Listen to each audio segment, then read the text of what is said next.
I flicked it on. Good evening, welcome to the Board of Selectmen's meeting for September 23rd, 2019. We have approximately 12 items on the agenda for the night. The first is to go into executive session, which was supposed to start at 6, so I wouldn't be surprised that instead of coming out of it at 6:30, it might be 6:40 in that time frame. So I would look for a motion to go into executive session. Move the Board of Selectmen vote pursuant to Mass General Law, Chapter 30A, Section 21A3, to discuss strategy with respect to litigation as an open meeting may have a detrimental effect on litigation, and the chair so declares, and pursuant to Mass General Law, Chapter 30A, Section 21A3, to conduct strategy in preparation for negotiations with non-union personnel, and the chair so declares. Please, Chief. Second. Motion's been made and seconded. Selectman DeCoste? Aye. Selectman Napoli? Aye. Selectman Knox, aye. Thank you. We'll be back.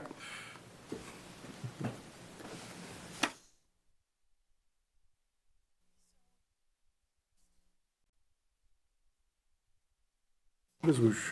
Thank you. Do we have to open the door? Oh, that'd be good, yeah. It'd be a lot more efficient if we did. Well, really? Do we?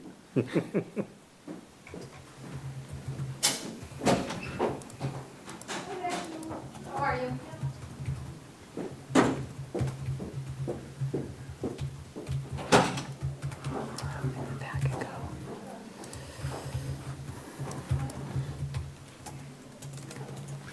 Hello, everyone. We're back from executive session for this meeting of September 23rd, 2019. For the remainder of the meeting, I'll read the agenda at 6:30, now 6:40. Pledge of Allegiance, reading of mail with a 2019 NPO election nomination request from the town of Acton, followed by item 3, which is department board updates, private ways, plowing and sanding for the 2019-2020 season. Part B, 2021 budget book, and Part C, munis contract amendments. Item number 4 is crossed out for the night. That was Neshoba Tech proclamation of 50 years. They are going to be present hopefully next week. Item number 5 is public input and members' updates around 7 o'clock. Special town meeting, determine order of articles, appear, changes, recommendations, and motions. 7:30, sewer home rule petition from the Light and Water Department. 7:45, library updates and information, followed by updates of town policy review.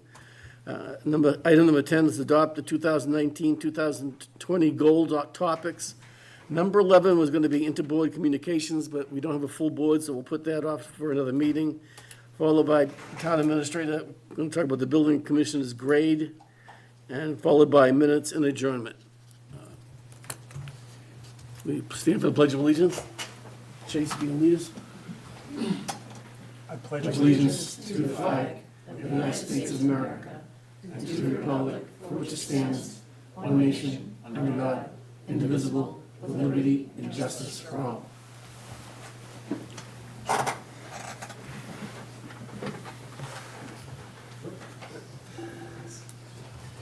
Mail?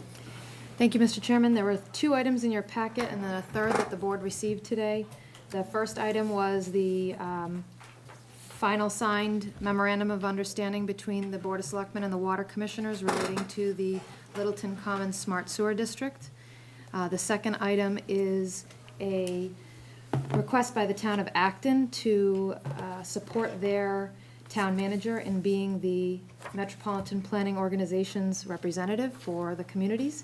And lastly, the board received a letter from Miss Mary McPherson regarding a tree on Goldsmith Street. For the last of those 3, I'd be glad to follow up with Miss McPherson on behalf of the board to determine whether there's something that the town can do or if there's something that the town is unable to do, if the tree is on private property and so on and so forth. Alternatively, a board member, if they wish to contact Ms. McPherson directly, that's always an option. If you And can then- take care of it, I think it'll be fine. Okay, I'm happy to stop by. I mean, I go, sure. Sure, I goes with every day. okay. May I ask a question of, Sure. since Chris is here, do you mind if I put you on the spot? So that, It's a tree that's dying. There's some overhang. How do we determine whether or not we've got some liability or responsibility? Typically, if it's a private tree, it's the responsibility of the homeowner property owner to take care of it, even if it falls within the Down right away, The entire tree is outside the layout of the town, so, including limbs. no, the limbs overhang the town right away, some of them do. Okay, so it's not like a neighbor, like if a neighbor had a tree, my neighbor had a tree and it was hanging over my fence, as a homeowner, I have the rights to, I'd be neighborly and I'd go. We technically do have the rights to clear anything that's within the right of way. Straight up to this guy. We've done it on a couple of roads that have not ended well. Okay, We know about this tree. We've have been out there multiple times. okay. So there's really no option for us. I mean, the only option we have is to trim what little bit is hanging over the right of way. As far as cutting the tree down is not an option. I mean, that's, if we start one, where do we stop? Where do we No, stop? I understand that. I mean, we've looked at it and there's no imminent, I mean, other than it's a dead tree, dying tree. And we don't, there's nothing hanging, there's no leaders that have already broken that are hanging. So we would have taken care of those, but other than that, we haven't. We, like I said, we've been out there, we've been in communication with them. Fortunately, there's not a Mrs. lot. McPherson, and she told you that when it was planted, the road was different, and it was planted on town land, and that whole thing doesn't factor in. Once, The plans we have show that the right of way is that stone wall and that tree's behind the stone wall, so. And she knows something I don't, that, I don't know. It was surveyed by a licensed surveyor when they did Goldsmith Street, so those are the plans we're using to register. Do we know if this road was relocated at any time? Perhaps to, If it was hundreds of Yeah. years ago. The plan that's recorded at the registry of deeds that is the town right of way is the stone wall. I mean, based on everything that Chris has said, there's really truly nothing we can do. yeah, I would hope that if there were any kind of safety hazard or anything that is hanging over our right of way. Yeah, we would we- maintain that. like I said- So the light department doesn't want a limb coming down on Or their on the lines, other side so. of the road. Yeah. Yeah. But, I mean, we've had, Steve's gone out there as the tree warden to make sure there's no imminent safety issue for us. Thank you. So it's back to you, please. Got it. Town of Acton, Yes, the town of Acton has submitted a letter to its respective Magic community members, and in this case, they're asking that the town of Littleton support the candidacy of their town manager, Mr. John Mangiarati. Having worked with Mr. John Mangiarati in a couple of different situations through the Mass Municipal Managers Association, I'd consider John 100% a professional who is able, I see him able to represent various communities based on my working relationship with him. He and I co-chair a task force on diversity and inclusion with the Mass Municipal Managers Association. I've had the pleasure of working with him for over 2 years directly in this capacity, and if the board is open to it, I would recommend that the board support his candidacy. any comments by the board? I just offer that the town of Acton is a town that we work pretty closely with Crosstown Connect and any number of, just the MBTA station. We've got a lot of commonalities. I think Mr. Reed was the former town manager in Bedford, as was written in the letter, and did a fine job. But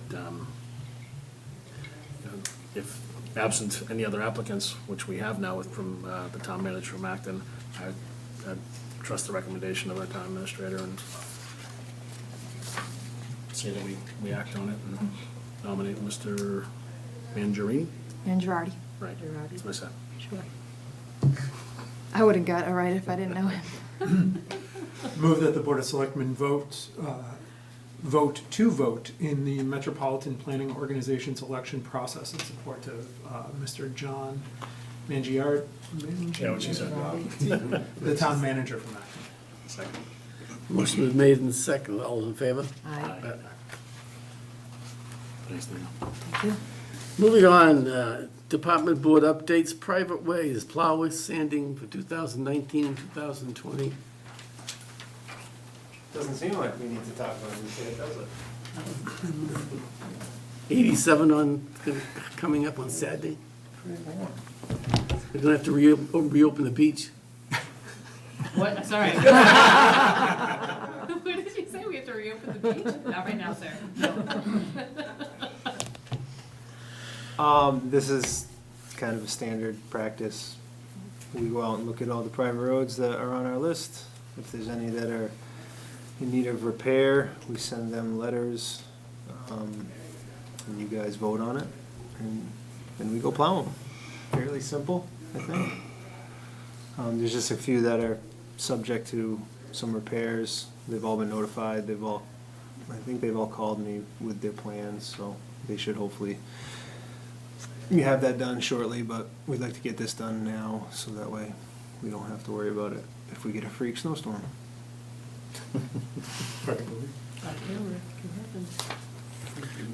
So there's nothing big that stands out. Nope. These are the same list as last year. So it's not, unless these potholes are repaired, we're not gonna plow or, That's basically the ones at the bottom there, Countryside, Cricket Lane, Oak Ridge, and Star Hill have some deficiencies. If they don't repair them, then we don't plow them. But they've all reached out to me saying that they're in the process of getting them repaired, so I don't see any reason why they wouldn't be repaired. And all the ones above it are in satisfactory condition. So Chair, my road is actually up there, so as I usually do, I'm gonna abstain from this vote. Can I put my road up there? Does it meet your policy? I don't think so. It's private Well, road. no, you can't, because then I won't have a quorum and I can't get a vote.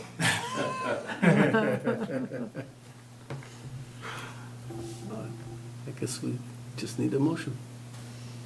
am I going? Sure. Move the Board of Selectmen vote pursuant to its August 28th, the 2000 policy on plowing, sanding private ways to approve the list of roads as recommended by the Highway Department report dated September 19th, 2019 as follows. Approved without further conditions, Barron Way, Deer Run Road, Green Needles Road, back half, Green Needles Road, Neshoba Woodlands section, Great Road number 504 through 512, plowing only.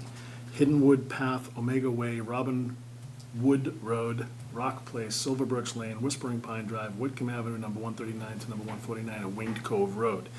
Approved subject to conditions set forth by the Highway Department, Countryside Road, Cricket Lane, Oak Ridge Road, Star Hill. Second. Motion been made and second. All those in favor? Aye. Those opposed? Thanks, Chris. Thank you, sir. Abstain. Thank you. Thanks, Chris. Abstention. Oh, yeah. I Part- almost voted opposed, which is a very bad way to make friends with my neighbors. Part B, 2001 budget book. Hey. Now, it should be pointed out, Chris had like 2 pages. We have 38 here. Sorry. So, as was included in the packet is a sample of where we're looking to work towards for the budget book that we hope to present. This is just a draft, just so you guys could get a sense of where we're heading, in case there was any initial input to make sure we're heading in the right direction.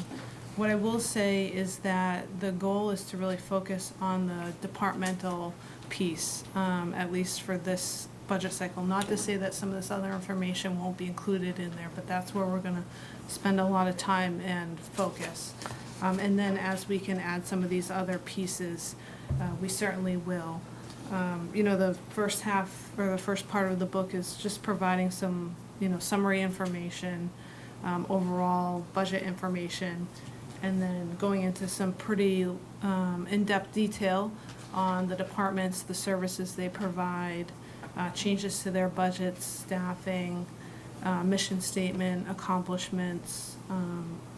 So quite a bit of information in there. So I just wanted to provide this to you, so you guys had a chance to kind of see where we're looking to go. Have you met with the department heads yet? You, Yes, we had a training last week with all the department heads to kick off the budget season, talk about zero-based budgeting, go through how to enter budgets in munis, go through the requirements and what we'll be expecting for this budget season. how did that go? Ooh, good, Was it? actually, yeah. I think it overall went well. Had a handful of questions, had a lot of participation.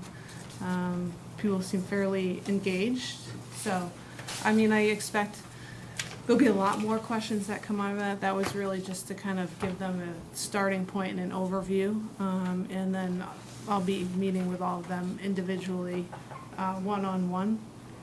The goal is to send out all the materials to the department heads by September 30th. So they'll get all the instructions, the training materials, munis guides and whatnot by the 30th, so they can start working on the budgets. Questions for the board? No, I really like the revised budget book. Yeah, I do too. I think one thing that Cheryl's conveyed to us that we need to make sure to convey to the public is that this is partly aspirational this year. Yes. Right? There's a lot that will ultimately be fleshed out here, but we're not going to be able to provide all of this to the public this year, particularly as we pick up munis, as we go with a zero-based budget, so on and so forth. It's a little bit of a triage exercise right now. Absolutely. But this is where we're trying to get to. Yep. And I say we in the broadest sense, mostly our professional staff. Ian, Chuck? No, I'm agreed. Looks good. Looking forward to being further down the road. Yes. Appreciate it, Cheryl. Yeah, you're welcome. And while you're here, the munis contract amendments.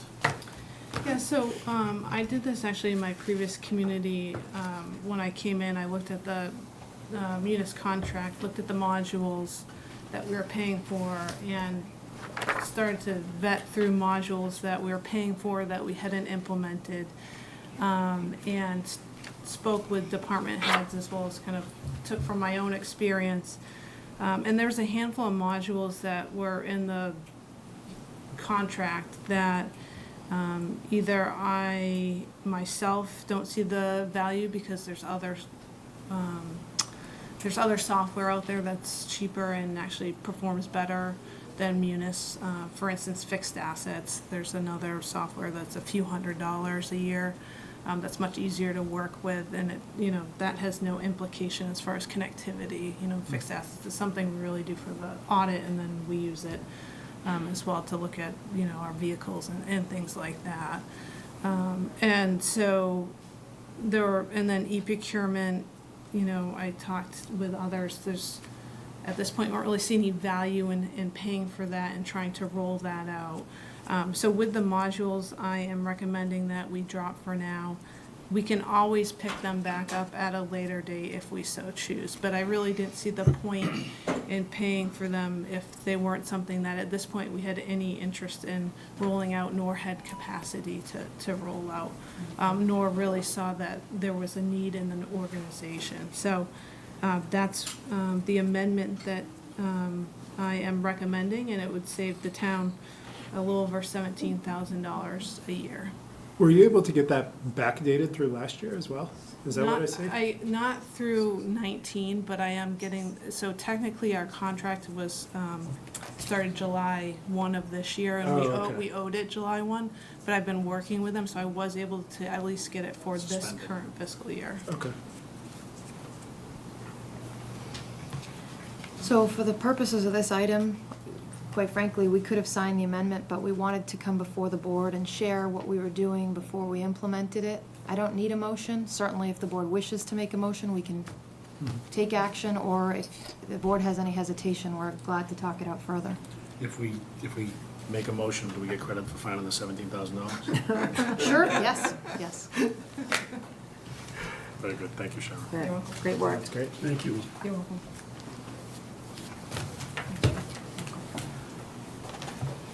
Okay, The show protect is put off for another day. Joe, Alicia. Can I take advantage of the department update? Sure. Okay.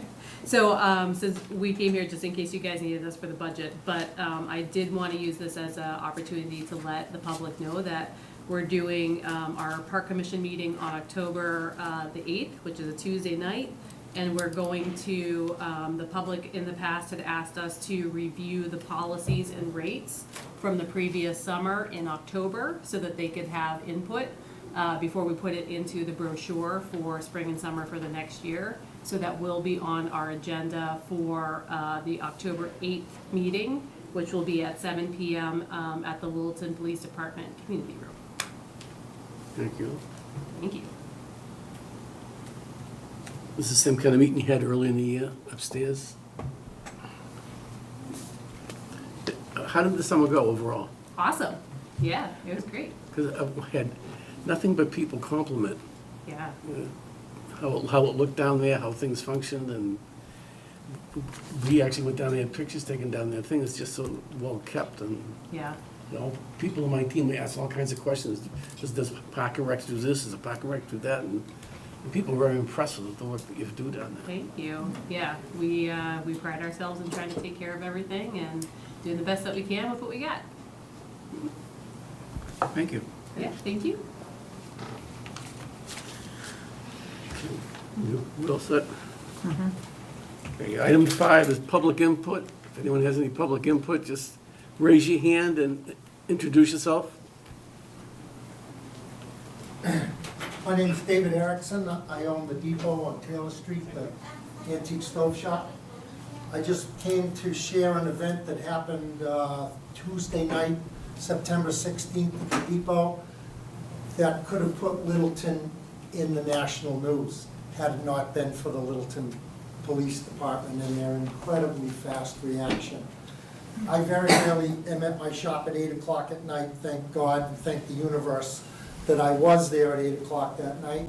I heard a funny noise out behind the depot, and I went out the front door and started to walk around the building. The man came walking around the building the other way, flailing his arms and speaking Chinese or some Asian language that I didn't understand, and he was motioning to help push. And when I looked, his car was on the tracks and it was stuck. The whirring noise I had heard was his tires spinning. He had come up from the car wash on King Street and made a left-hand turn, but he missed Taylor Street and he drove up the railroad track instead. His little Toyota dropped onto the tracks, and of course it was suspended by the frame and he was stuck. And it was 8 o'clock at night, it's still commuter hour. I couldn't push because I was in a boot, I have a broken foot. So I immediately ran back in and got my cell phone and I called the 911. And when I got the Littleton dispatcher, first thing I said was, you've got to get a hold of MBTA and stop the trains because there's a car on the track. And halfway through the conversation, the gates ding, ding, ding, ding started to come down. And all I could see was that car going through my building, or the train derailing and the whole damn thing going through the building, and God knows what else. Well, the train came by. Thank God it was outbound. Now, that engineer never saw that car until he was almost at the depot because of the curvature of the track. I can only imagine what his heart rate was after he saw the headlights of that car. The train went by and missed it completely. The car was on the inside track closest to my building. That's for the inbound train. Right at the same moment, literally 4 cruisers showed up at the same time, all blue lights on, and they got out. 3 of them tried to push while one steered the car, and they couldn't move the car.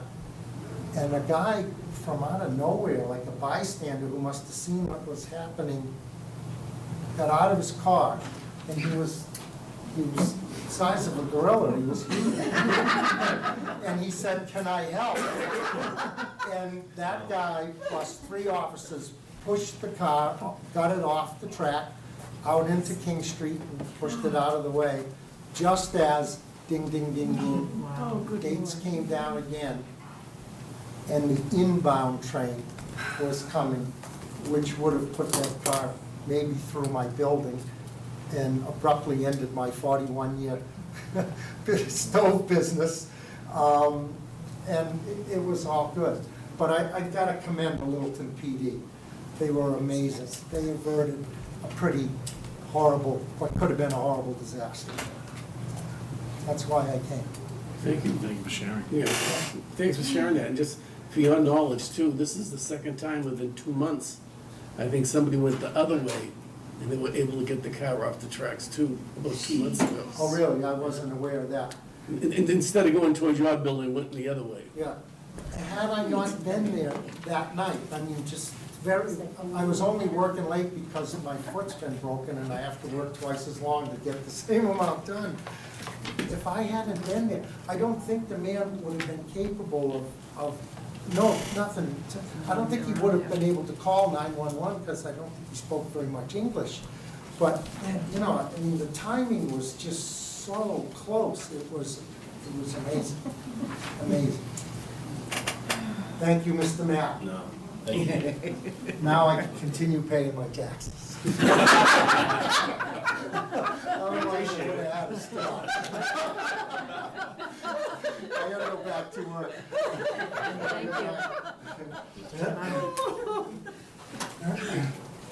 Anyone else for public input? David? Okay, If I members, updates, anybody? Joe? If I had come, if I wanted to talk about one of the warrant articles, should I wait for that time, or should I talk now? Probably wait till we are gonna be talking about that. Thank you. Members? So I just wanted to let the residents know that the Littleton Affordable Housing Trust has started their rental voucher program to help Littleton residents in need of rental assistance. So the voucher program consists of qualified applicants receiving a $250 rental voucher, which is paid directly to their landlord. It's a 3-year program, which will need to be renewed. Each applicant will be reevaluated on an annual basis. So we're really excited about this. If you recall, last town meeting, we transferred some funding from the CPC housing bucket to the Littleton Affordable Housing Trust to fund the trust. We're using that fund as our first initiative is to launch the rental housing assistance program for the town of Littleton. It's the first one. It's a new initiative for the town, and it's part of our master plan to create affordable housing for Littleton. So as opposed to building affordable housing, we're trying to help people that already live here and need assistance so that they can stay in their homes. If anyone can use this program or knows someone that could use this program, they can go to the town website, and under Elder and Human Services tab, there is a whole brochure and an application that you can fill out and submit, and then work with Liz and the Department of Elder and Human Services to become qualified for that program. But we're very excited about that. The only other thing I just wanted to update the board on, the Veterans Corner project is moving forward seamlessly. I keep holding my breath that something's gonna throw it off schedule. So right now, we're just waiting for the new monuments to be set and the pavers to be installed. And the rededication of the Veterans Corner is scheduled for November 10th at 1 o'clock on Littleton Common. I'll keep putting that date out there as the project moves forward, but I hope people will come out for that event. There's going to be 2 monuments added, and there's over 330 names of veterans from the town of Littleton that will be added to that monument, which is pretty exciting. So I just wanted to give the board an update on that project. Great news. Yeah, exciting. Okay, coming my way. There were a number of events this weekend, and it lends to the sense of community that we have in Littleton. There were, on Saturday evening, there was a Tri-Boosters fundraiser at the Billiards Club in Air, which benefited Fable, which is the Fine Arts Boosters of Littleton, Music/Band, and LABA, which is Littleton Athletic Boosters. And I would have loved to have seen more people there, but it was a very well-run, it was a good fundraiser. And then on Sunday, we had the Littleton Road Race, which benefits the Littleton Track and Field. So it's Chase came in third. slacker. Second, third. I had him at first. Amazing. So it's just, it's one of the reasons we love this community, is everybody pitches in, and the way that we get stuff done is by kicking in and fundraising and helping each other out, and it's all about our community. So thank you to all those that did participate, and there's plenty of opportunities for others to continue to participate.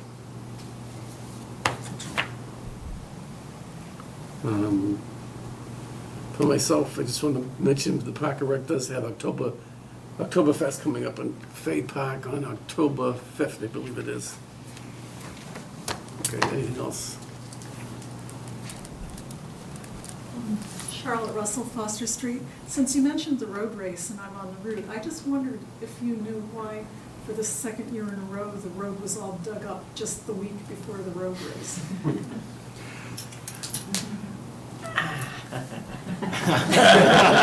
Thanks, Joe. So there is, we do have some, we have some funding that is available for us to redesign the intersection of Foster and Tehadawon. So it's gonna square that off. But before we open the road up to do that, we seized the opportunity, rather than opening it up, paving it and redoing everything, and then realizing that we needed to replace the water mains. We were proactive, and the water department has been out there with, I think Fenton's your contractor on this one, to open up the roads and put the water mains in before we actually do our road construction work, to do the reconfiguration of that intersection. As far as why it happened just prior to the road race, it's just, it's road construction. I don't know where I don't know if it was scheduling on behalf of the folks that planned the road race, or if it was Fenton had an opening in their schedule and they were able to get us in. I don't really know the answer, Charlotte.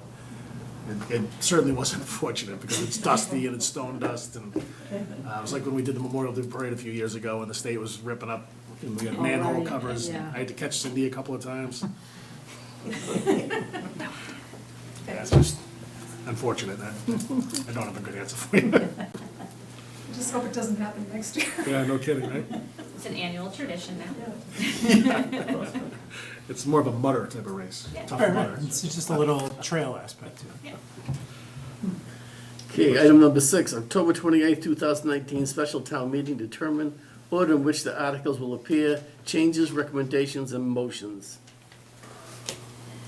So thank you, Mr. Chairman, I have printed out copies of the updated town meeting warrant. For anyone watching at home, I would say that materially, the articles haven't changed. For anyone in the audience, I do have about 8 copies in the back on the unit that is a black, I think, LCTV unit. Please help yourself.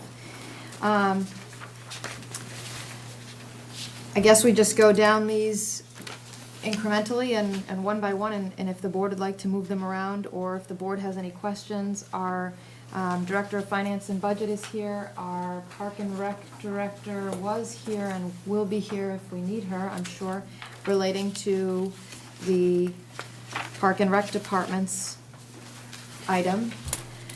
And between the three of us, I imagine we'll be able to answer the questions. We may call upon others who are in the audience, like the police chief and/or the treasurer and anyone else who I'm missing at the moment.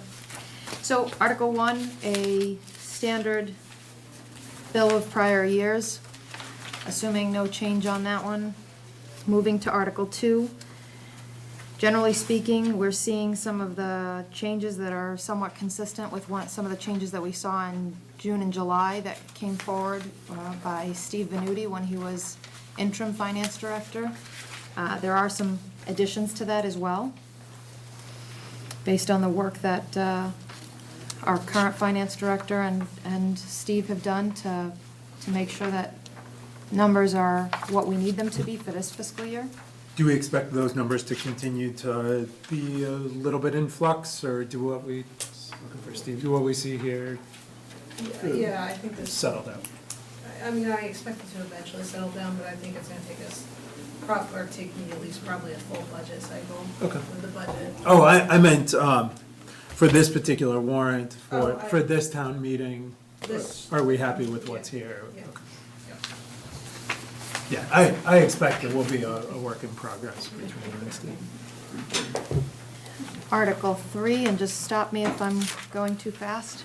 Article 3 is the article relating to the police station for the envelope assessment and repair project.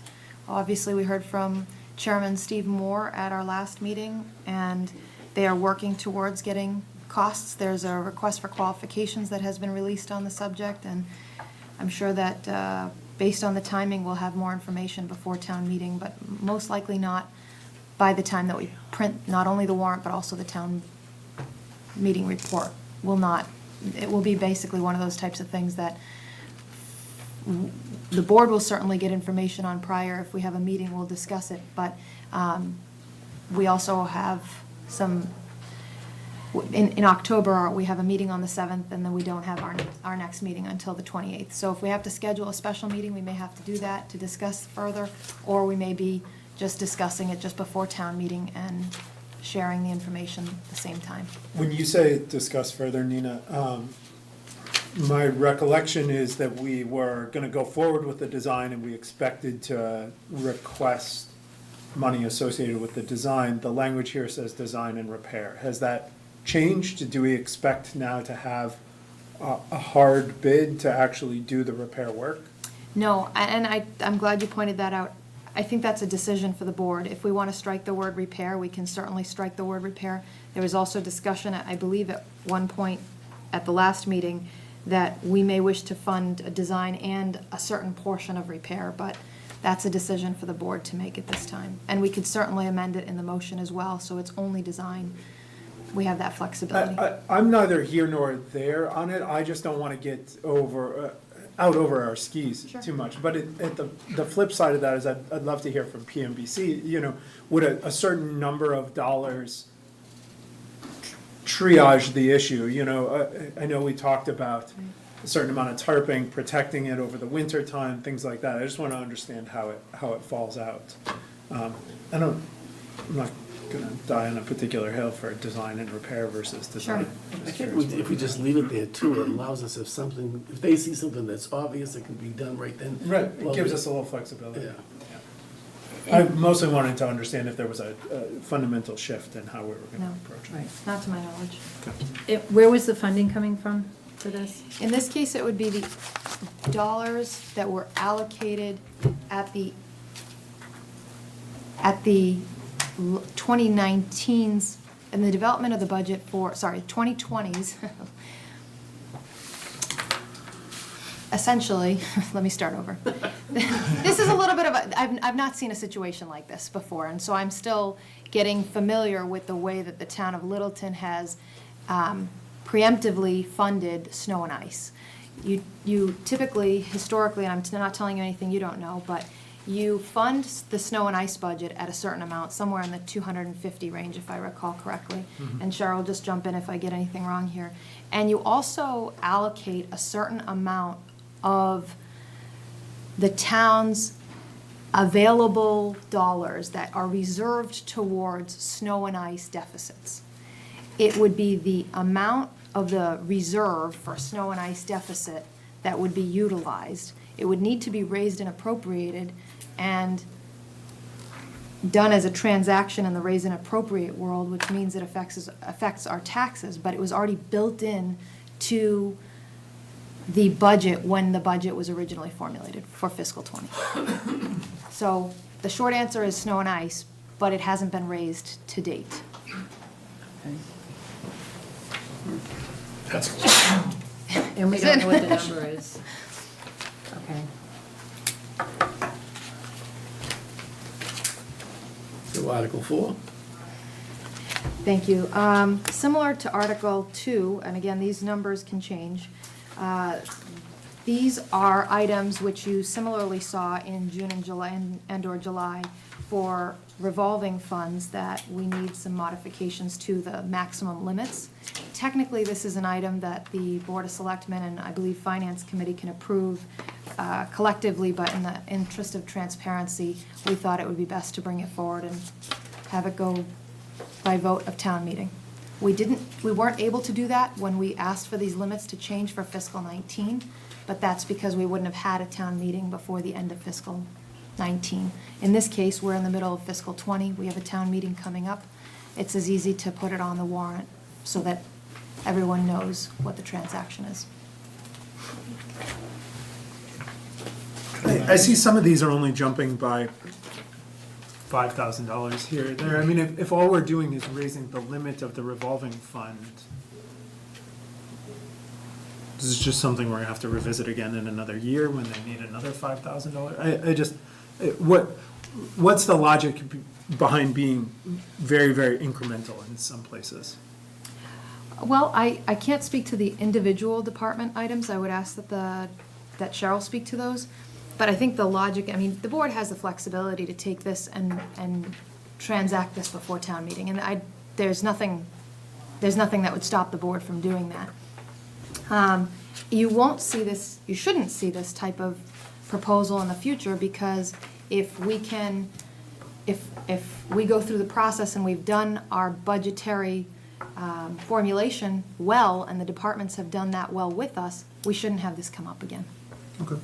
So the numbers are just based on experience and where we've been at recently. And what we're seeing, some of the expectations or scenarios we saw transpire at the end of fiscal 19, or some of the scenarios that we expect will come up this year. Do you want to go back on something? Yeah, do you mind if I just go back on Article 3 real quick? It's a comment, it's not going to change anything, but understanding that there's a pretty immediate need for us to make the repairs to the police station, and understanding that we don't have available funds through many other avenues, I'm willing to move forward with this and use the snow and ice money. But I'd like to have a conversation at a future meeting where we discuss how and when we can use those reserve funds for snow and ice, because if they are in fact reserve funds for snow and ice, and we get walloped this winter, we're not gonna have that reserve, so it's kind of robbing Peter to pay Paul. And frankly, if we assign those funds to the highway department, I think that the highway department should be the one that decides how those funds are used. So it's kind of, this isn't something that, Chris is a team player, and I'm sure that I'm sure he'd love to have that $200,000+ to do any number of other projects that he's got, shovel ready. But I'd just like to have the conversation around that in the future, so that we've gotten in the habit in the past of using snow and ice to pay for any number of things. And I think any one of us has benefited from different projects where we have been able to use the snow and ice funds. But I think we've become too accustomed to having that as our rainy day, let's just rob from this. So I'd like to try to put some, whether it's policy or just a source of action that we take. I'd like to have that conversation down the road. So maybe we can put some sort of an earmark or a placeholder for a future Board of Selectmen meeting after town meeting to have that conversation relative to snow and ice. That's something we could. Yeah, that's fine. It'd be a good discussion, because the account has saved us in other areas too. So. Right. I'm sure, yeah, it has. So we must already have a policy in place, I would think. Right. It's It's been used for any number of things, Right. so it's, Yeah, I mean, I would certainly would be curious to review it and see if we are following it, or if we've deviated from it. yeah, Okay, I didn't look that far into it, but yeah, have the conversation, that way we can have Absolutely, all the yeah. preparation, all the materials. I think there's a few, we're gonna have a list of things that we need to talk about, yeah. Okay, Article 5. Okay, Article 5, I don't know where our Park and Rec director is stepped out to, but I will contact her. Perhaps the best thing to do would be to go Pass to, over 5. pass over 5 for a moment. And that gets us to 6, which is the LCTV, receipts reserved for appropriation from the PEG fund. What this one does is it ultimately allows for future deposits, future funding received through the town of Boxborough to be deposited direct to the PEG account.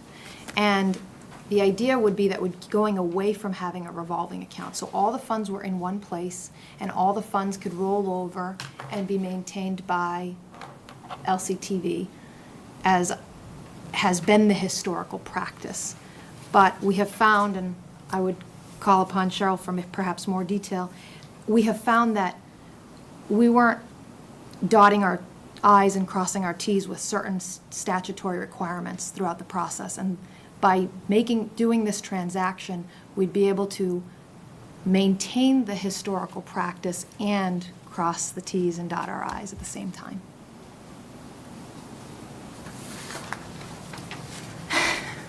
I'm not gonna pretend I actually understand what we're doing here. What I am gonna do is look to our finance team, look to LCT representatives to make sure you guys are on board, and look to Nina. And if I get a hot head nod from the three of you guys, then I'm gonna get out of the way.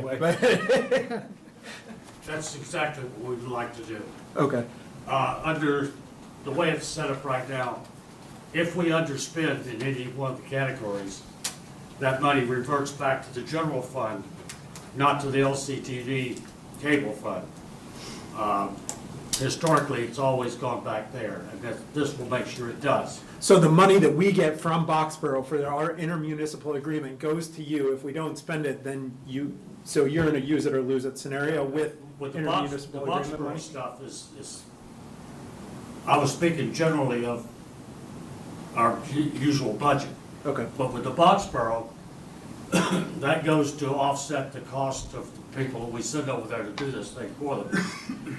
And what they've been doing in the past is taking $50,000 or $60,000 out of that fund, putting it towards our salary line. And then it just leaves a bunch of money just sitting in there, and it keeps building up, and we can't touch it. okay. So this way, it just goes directly as like a revenue stream, directly to the LCTV cable fund, and we can offset the salaries of the people we put over there, so. It's all good for us. It'll actually be no big change from what has been happening before, but like Nina said, it gets you back to doing the right thing as far as Munis is concerned and the towns, dotting the i's, crossing the t's. Thank you. Very good. I see my technical term has been adopted. Thank you, Alan. The other thing I would mention about this is in Article 4, or Article numbered 4, there will still be for a period of time a revolving account until it's spent down. But at some point in the future, we would be phasing it out. Once the funding has been spent down, we would ultimately look to rescind the bylaw that established the revolving account and no longer authorize the revolving account at future town meetings.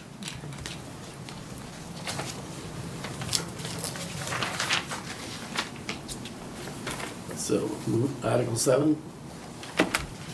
Article 7 is the Conservation Commission open space budget. This is one that I would just defer to our Director of Finance and Budget because she's been a lot more detailed on this one than I have.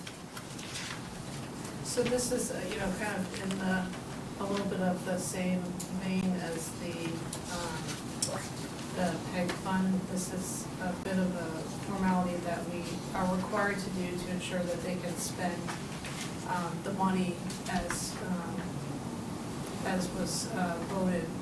But the issue is that every year they have to put this article on there to take the money from the cell tower revenues that was earmarked for them and utilize it. They can't just utilize it without a town meeting vote. So this is just to formalize that process and ensure that the vote to actually use the funds for those purposes happens.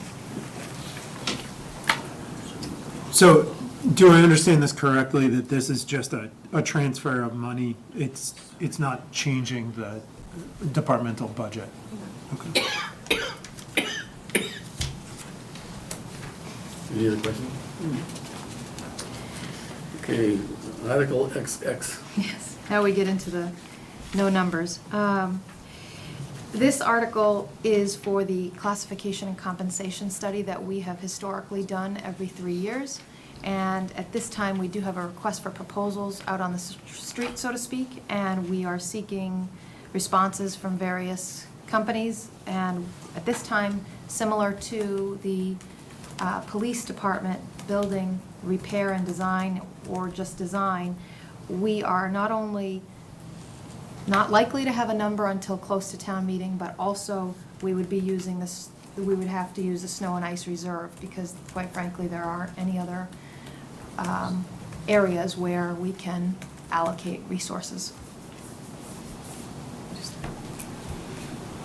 Okay, next article also has to do with the personal bylaw. Yes, the next article is twofold. It first acknowledges the minimum wage change that is going to go into effect January 1st, 2020, from $12 an hour to $12.75 per hour. And so it adjusts the grade 1 steps accordingly, and then adjusts the respective steps from the step 1 point of $12.75 per hour. And the second part of it is that it modifies the definition under our town bylaws, under the personnel bylaw, relating to personal days to be consistent with the way that our new accounting system, Munis, essentially works, which is in hours versus in days.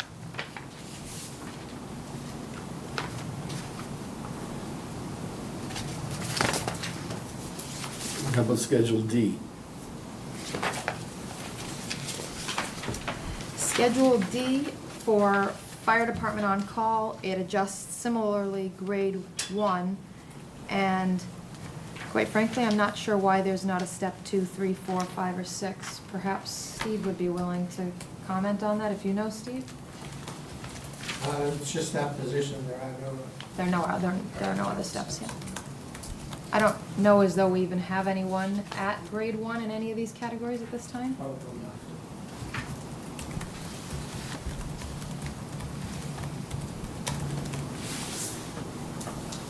Now, Steve, on Schedule D, are these the wages that they have while on service at a fire or an emergency? Yeah, these are the on-call people. The only one that changed, Joe, is these grade 1, step 1. Everything else is the same. Okay.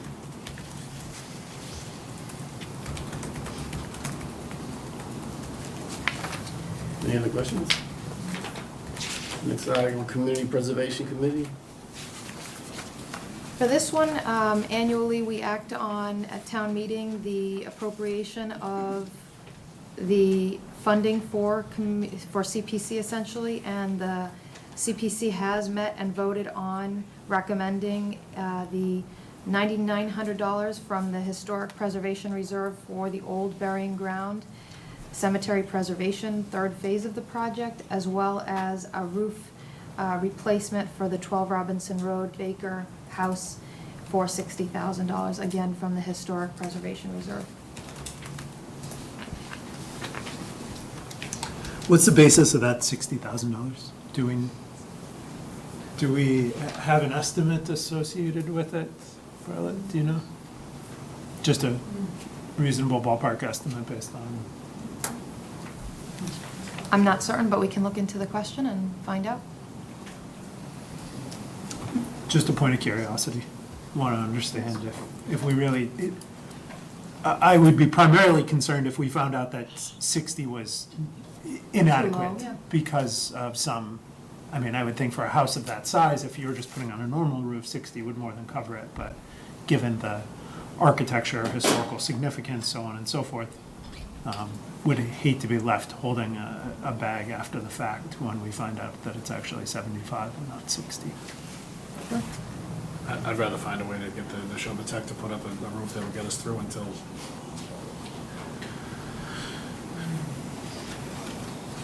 we determine if we're gonna put it out.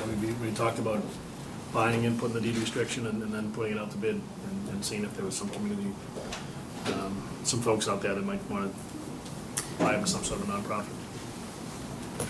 Paul, if they had come in and made a presentation to us, I just can't recall the content of that conversation, because we did talk about, I remember the roof repair, I just don't remember how we left it, or, I just don't, Paul's not here, unfortunately, so. It was certainly contemplated when we bought the house that that the CPC may need to put some money into it, and more comfortable with it because it's coming out of the historical preservation reserve. I mean, Which we certainly. don't have a lot of call for. We don't have a lot of applications. Right, I mean, for maybe we wish we had more call for it, but it's, coming out of the historic preservation reserve feels less uncomfortable to me. I share your reservation though. Are we just throwing good money after bad? So I'll seek to find where that $60,000 was generated and follow up with board. Please. Next article, library trustees, library building project construction borrowing. So, to go through this in a step-by-step approach, beginning at the top, in the first couple of lines, you'll see that this is listed to vote to raise and appropriate, borrow, transfer from available funds, or otherwise provide a sum of money to be expended under the discretion of the Permanent Municipal Building Committee. The reason that there are so many different options there and transactions is because of the discussion we had at our last meeting, which is, for example, we can use future capital stabilization funds, so to speak, to offset the bottom line cost if that is the desire of the board. We can certainly work out these details at our October 1st meeting and finalize the motion that would ultimately be put in the town meeting report.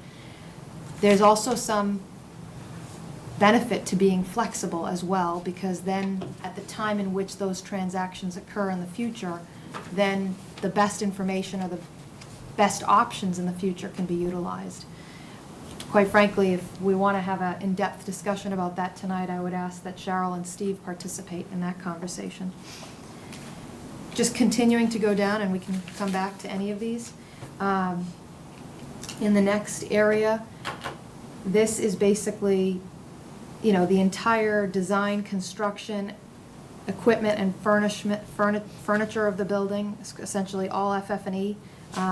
There are some exclusions that we have heard from the library, but I'm not thinking of any off the top of my head at the moment, other than to perhaps some parking, which we may be discussing later, or otherwise. And if there are other exclusions, perhaps now is the time to discuss them, and maybe we could see if Mark has any comments.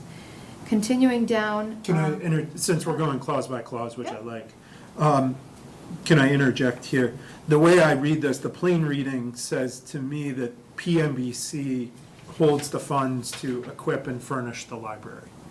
That doesn't quite make sense to me. Wouldn't we want the library to have the responsibility of not constructing? I want PMBC involved in the design and construction part, but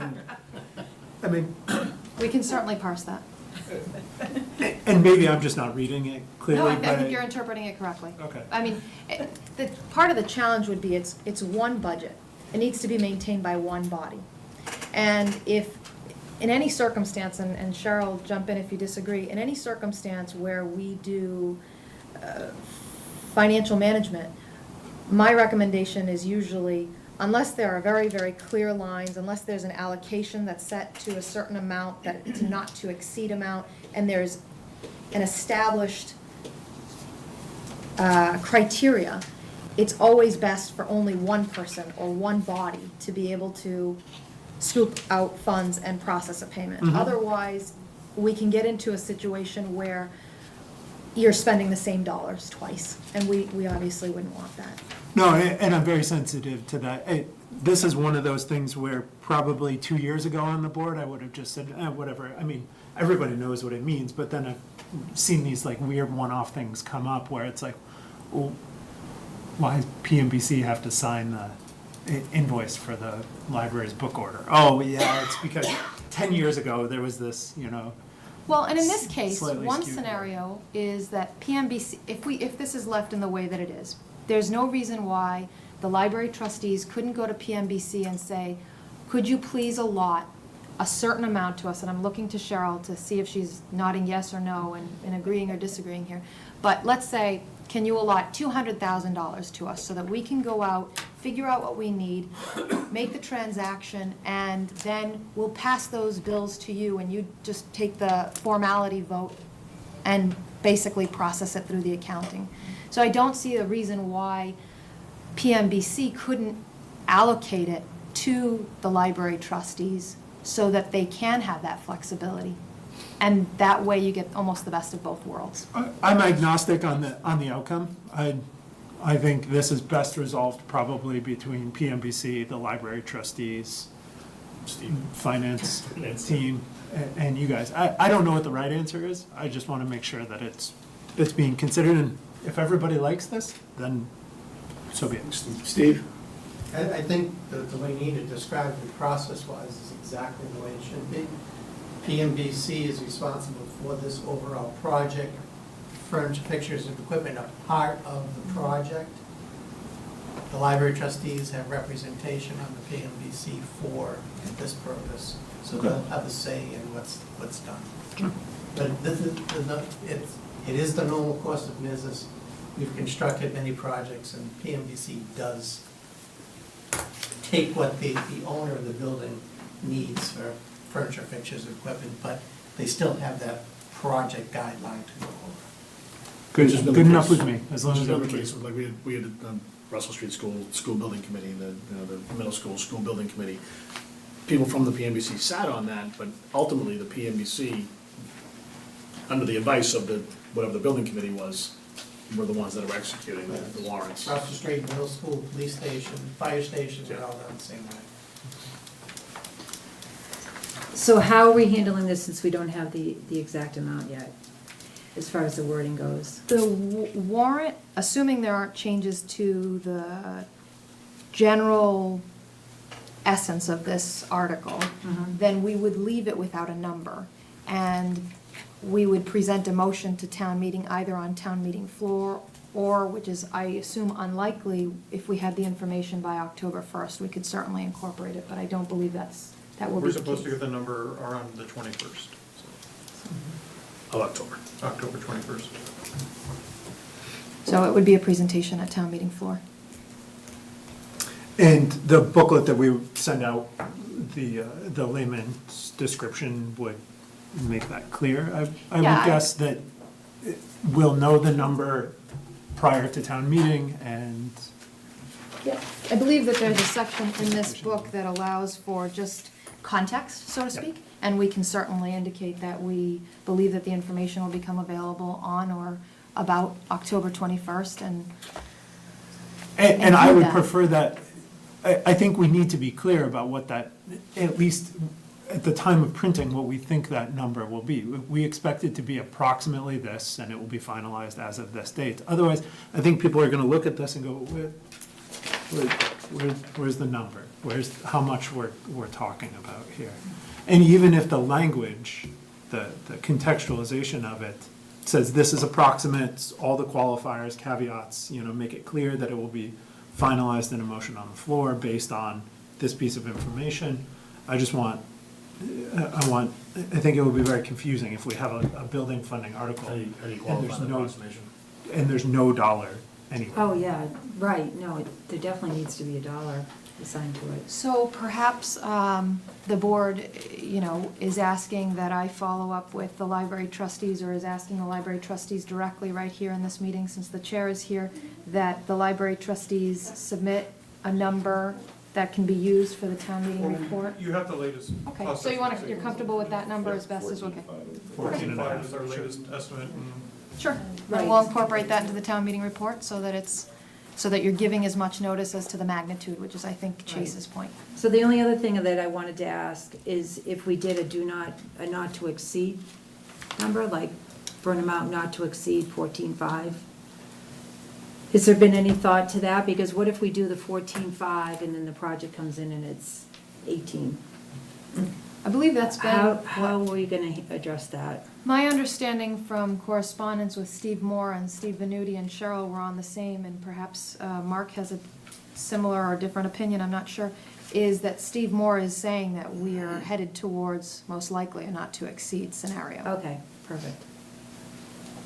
And so the motion With that. made on the floor based on the number we get on the 21st will be a not to exceed number. Okay. Because I believe we did that with alumni field. We had a lot of Okay. Okay, so That just puts some context to it for folks so they can wrap their brains around it. absolutely. So to go further, Can we somehow, when we put out the 14.5, qualify it so that it's not saying it's 14.5 minus the grant? So people don't think that we're, yeah, we're That's- definitely gonna have to I be mean, very that's coming up careful here, with the yeah. wording, as far On as, the floor, that should be discussed. I mean, Yeah. and perhaps there, there should be recognition to the fact that the library trustees are working towards $1 million to offset, and Yeah. we should probably say all those things and detail them out, and the grant amount, and Yeah. all of Right. those should be incorporated in that context. Right, and how it'll be paid back, like, just spell it all out to everybody, so they understand the full scope of, Yeah, I mean, Borrow the full amount. yeah, because we have to borrow the full amount, but like Mark's, well, it depends on, yeah. We have to. Fund, We fund. We have to the fund whole full- amount. How much we right. borrow is right, up but to then, Steve. just to let people know that we will be getting reimbursement through the grant. So that'll all be part up of to that, I Steve, assume, the subject to the Board of presentation, Selectmen Mark. approval. Right, I mean, that's incumbent upon the trustees to make that Yeah, crystal exactly, clear. right. Yeah, I agree with that, I'd just rather not the warrant, what gets printed says 14.5, and it makes it seem like that's what the town's, obviously the town's on the hook for 14.5, but the state's guaranteed us 5.8, so it's not an additive, it's a subtractive number. I'm not sure how this has typically occurred in the past, and the library has not been in this typical situation in the past, We so. can look at what happened in the past with the schools, right? Well, what I was just about to say, excuse me, it was that when we develop the context around articles, we want to make sure that the stakeholders of that article are looking at the language before it's printed. So I'd be willing to go two different directions with you on this one. The library trustees could draft something that we could review and figure out if it's factual enough for our purposes and without opinion and so on and so forth. Or we could draft something that the library trustees can look Why at. don't I come, I'll come work with you tomorrow. Tomorrow's probably not a good day, but we but we'll, You can still drop by though. I prefer that structure where you guys are writing it collaboratively rather than someone writes something and a draft escapes. The back of it. third option. Any of them work for me.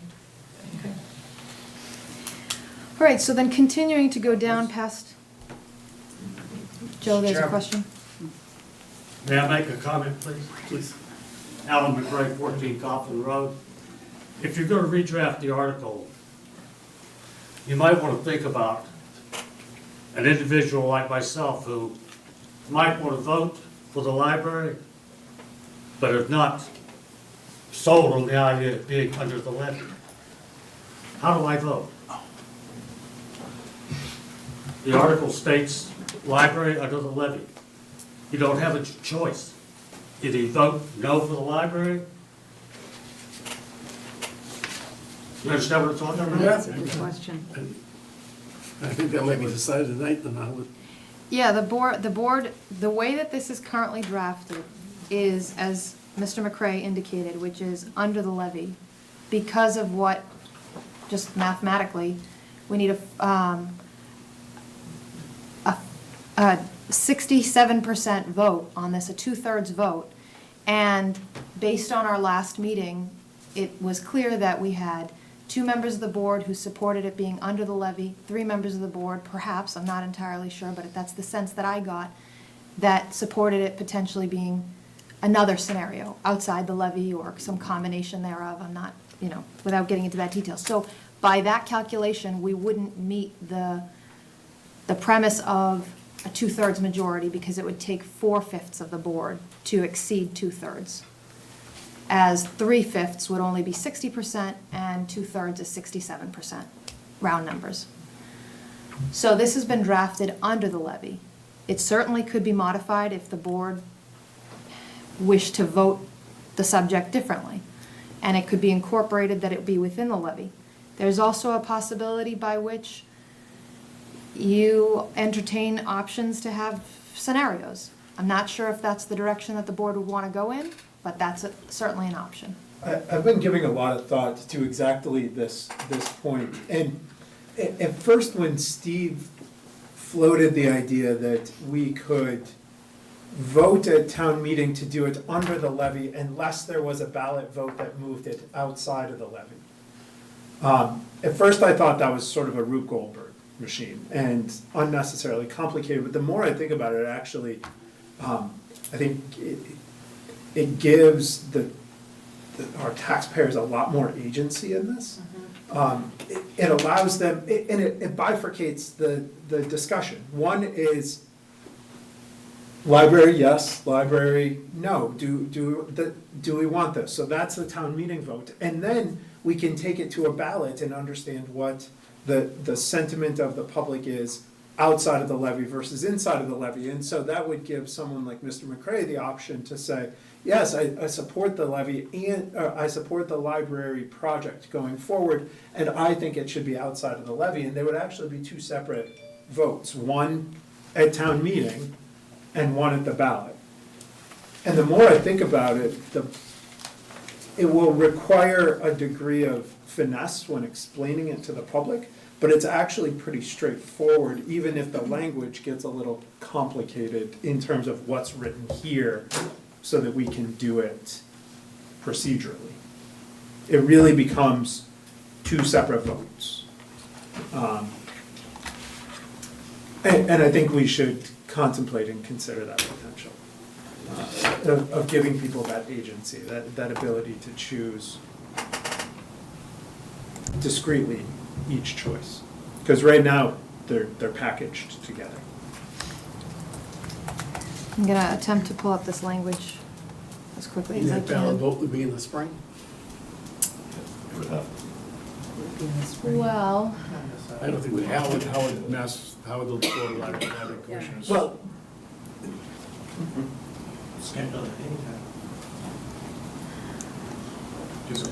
How would that fly with library commissioners? If we voted at this town meeting, yes, that would bring it to a ballot.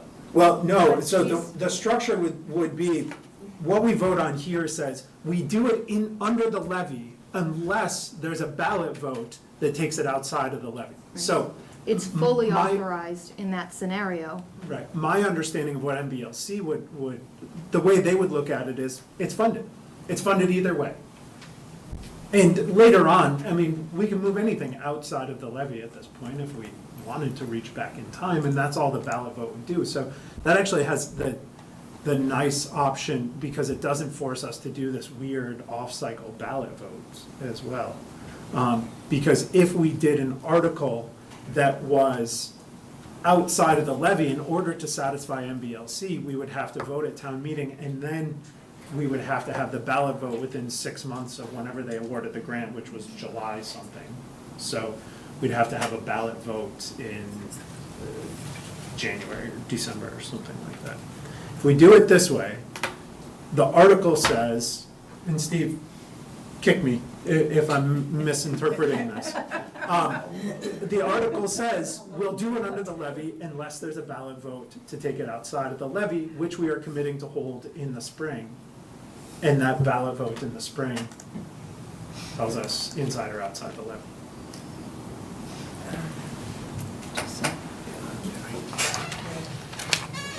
So the whole driving force behind this happening on the special meeting is because it's forcing our hand to do that. So I guess the question is if we go ballot in the spring, is it, I was looking at some of Steve's scenarios, and we had talked about, it gives some flexibility on not voting to put it all outside the levy or all inside. That vote would more be giving the finance team flexibility on if we can each year put it into the levy, what we're paying on it, great. But if not, we also have the option of taking it, outside. I think we need to be really clear to the voters on exactly, what that mechanism is. And Steve was pretty clear. You had, your scenarios that kind of guided that were clear. It's just, if we're gonna vote in the spring, just to say, whether we're gonna go inside or outside the levy at that point, I don't know if that was the perfect scenario. I mean, we haven't, as a finance committee, we're tomorrow night, we meet to really talk about the kind of meat and potatoes of that part of it, our recommendations, but I think there was a flexibility scenario that in the spring where we had a little bit more options on not handcuffing us either way, if you will. So it kind of met the needs of perhaps it put people at ease that didn't want to put it in the levy necessarily. And so it gave us the most flexibility to handle it. But that's still requires a little bit of, a lot of discussion in the fall. And to your point, Gary, I mean, I think the article here could be crafted to say, listen, what we would take on a ballot vote in the spring would be after we've applied the capital stabilization funds, right? So it wouldn't even be the,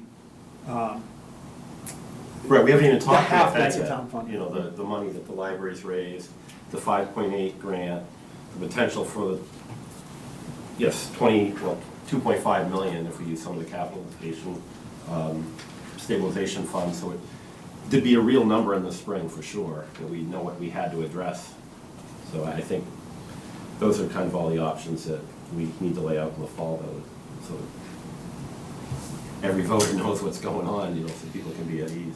I want to be able to answer all the questions possible that could be thrown at us. Steve, did you have something? Nina has a copy of the language that we got from town council up on the screen. We can just look at that last, basically the last sentence as well.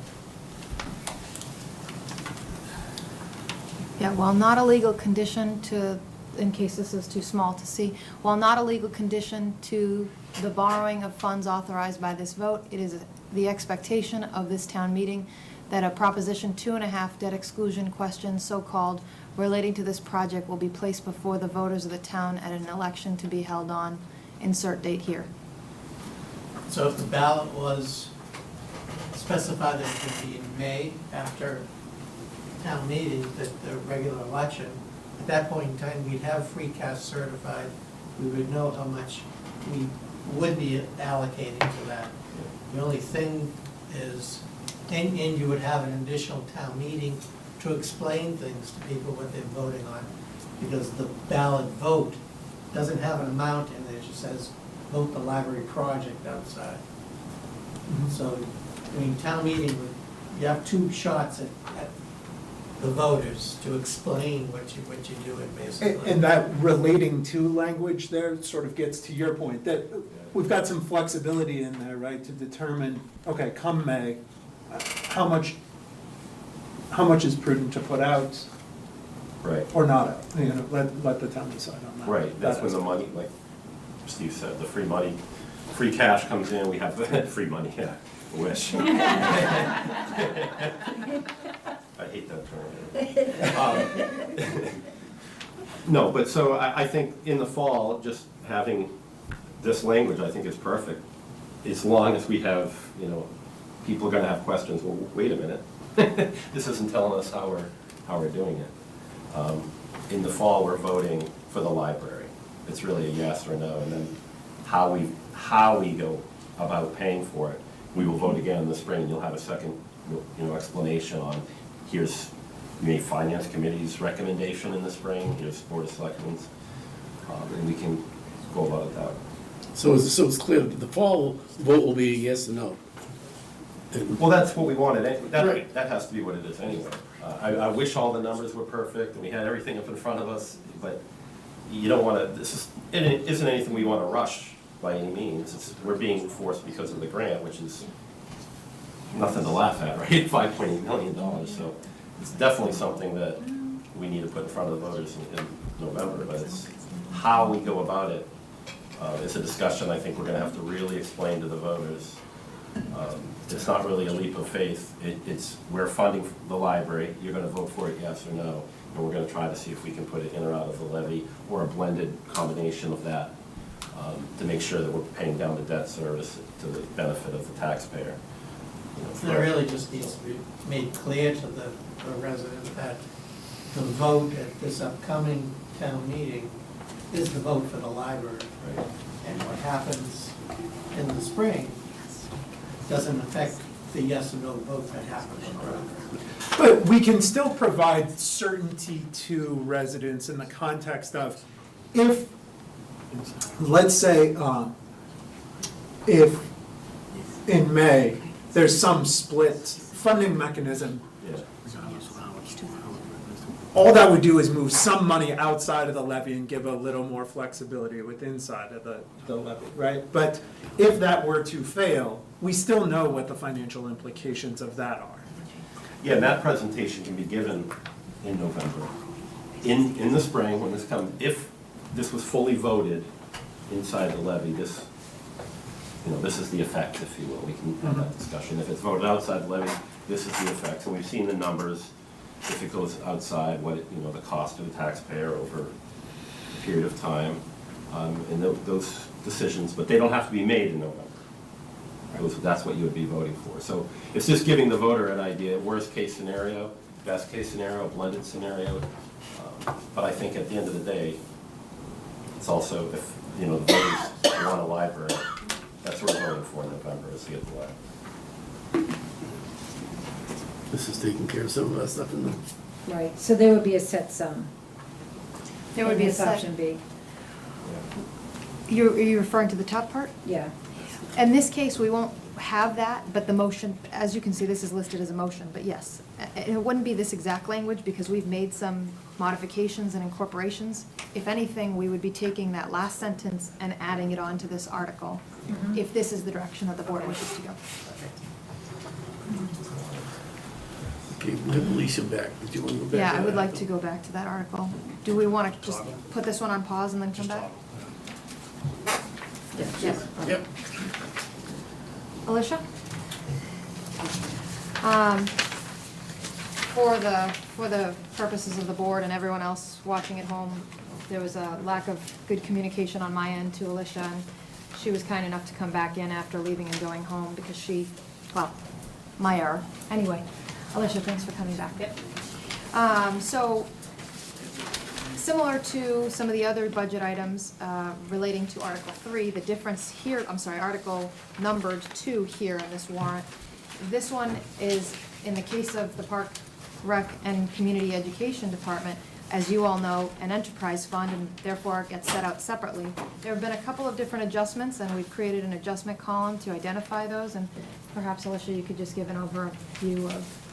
Is there anything that's gonna be up on? this Unfortunately, I don't meeting? have, Okay. but I could try, if you'd like. I think essentially, we were just trying to be able to balance the budget to be able to come back to zero was the intention. It wasn't set up, I think, the way that I had intended when we went through the budget process. So this was the opportunity for us to be able to amend that and deal with some of the issues to fix the budget. So if you guys have specific questions about anything, I would be glad to answer them.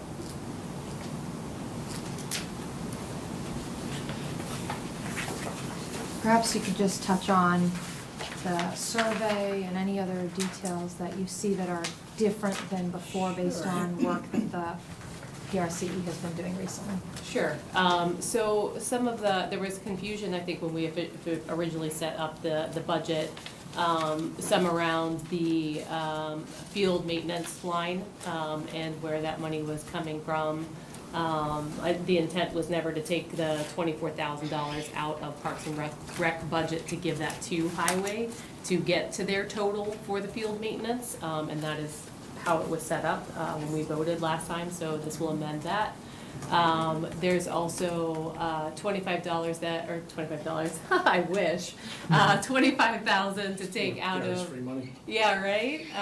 25,000 to be taken out of the enterprise reserve fund to be able to do a statistically valid survey. That's something that we've had requested of the community on multiple occasions when we've had public input. So that's something that we wanted to move forward and be able to do. So it adds that component in, as well as fixes some of the issues that there were with the salary and wage lines. Essentially, this is a balanced budget that comes back to zero. Still leaving you with some reserves, but taking. Oh, we have taking reserve a- left, Taking yeah. a bite. For this year, we'd be at zero and not make anything. Yeah. Oh, so those 50 are what you anticipated putting into reserve? So again, I never asked for that. That was something, I know. So there, like I said, there's some things that needed to be amended. So the original budget that I had put in, I had never put those numbers on there. So, you know, that was previous finance director, that had kind of, you know, inserted some of those numbers there. So, yeah, so what we have up to date gets us, like I said, the departments, all of the programs, what they need to run as far as to pay staff wages throughout the year, and to essentially, like I said, come out with a net zero at the end of the year, which it's okay because we do have reserve from previous years.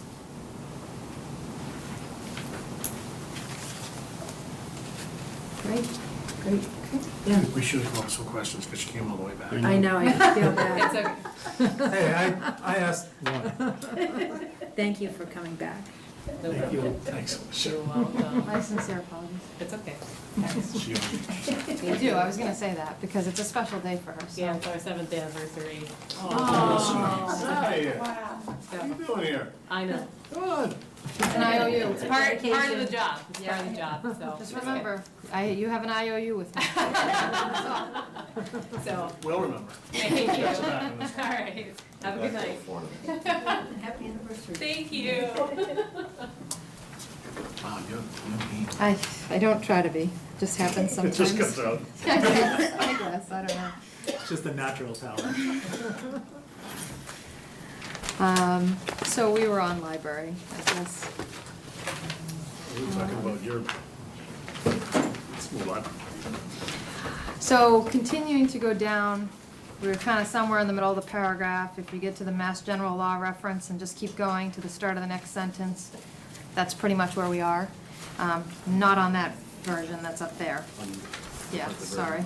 It's all right. Where we talk about two different, number 1 and number 2 in this case, lowercase I and lowercase I. Any and all grants received by the town from the MBLC, Massachusetts Board of Library Commissioners for this project, basically, the amount authorized to be borrowed will be reduced by that, as well as any gifts, grants, and donations received for the project, as long as they're received prior to the issuance of the bonds or notes. That could be the day before, you know, as far as that's concerned. And so that's, you know, that's the section which is the meat and potatoes of saying, we're not gonna borrow 14.5 or whatever that not to exceed number is. We're gonna borrow the amount that's reduced by the amounts we've talked about, and/or at the very top, if you remember, transfer from available funds could be a reduction of the borrowing amount too, because that's where the capital stabilization could come into play. Again, this is gonna be outlined in the motion. Okay. So it's gonna be clearer in the motion as far as the capital stabilization portion, but it won't necessarily identify a number in the motion as far as the gifts and donations are concerned. And I don't believe it'll identify in the motion the amount by the MBLC, but I don't see why we couldn't incorporate that. The 5-year plan, 20% each year. No, I would definitely not. I'm not referring to that level of detail at this point. I'm referring to the 5.8, yes. Understanding that coming back to the gifts and donations, that the library trustees may not have $1 million in their pocket at that time. I guess I would want to see the commitments for what they've got at that time written down on paper. Right? It has to before we issue bonds. That's how I read it. No? I think you might be talking about two slightly separate things. I think what Chase may be saying is perhaps Pledges. incorporating no less than a certain amount in the motion so that it is certain that, I don't know, I'm just gonna use 3/4, $750,000 will be used to offset at no less than, perhaps is what you're saying, Chase. But what you're saying, Chuck, I think is that in any event, we're gonna reduce it by that amount. So slightly different things. I don't even know what I said. I'll be And you honest. can't validate if I got it right, can you? Exactly what I said. So Chase, are Say you this, Mark. are you effectively looking for an MOU with us that we're going to, so, Yeah, yeah. pretty much. I mean, we have the money. I want to see that, yep. We have the money it's sitting in there. the town account. We're ready to spend it. Yeah, we have the money sitting in the town account ready to spend, it's just, it's earmarked for that, but there's no contractual obligation on their part. so- And I guess that's kind of what I want to see. I'm more than happy with that, we hope to raise we hope to raise $1 million, but here's 3/4 that we, Have already that raised. is yours. Right. Or we've had pledged X number of dollars. We'll sign the MOU with whoever, I mean, the money's sitting in the account for theirs, so we just need to know what agreement we're signing with whom. I think just on that thread, if this is the route that the board wants to go down, this can be split into two scenarios. Scenario one, which is what was originally mentioned, which is incorporating the actual no less than amount into the motion. And that makes it legally binding, it's done, it has to be available and be used in order for the article to be legally binding. Sure. Then, if there is a net difference between the $1 million and that amount that's currently available, perhaps the board wishes to go down the route of an MOU. That's And I decided. think that sounds reasonable, and I mean, I would expect that if the trustees are able to, a big donor comes out of the works and the trustees are able to raise $1.3 million, that for the library, like, great. You know, we can offset a Big like the guy that helped on the train tracks, or? Hey, we'll take it where we can get it, right? Different kind of thing. So yeah, I guess my principal concern is that I'd like to see a not less than number in here.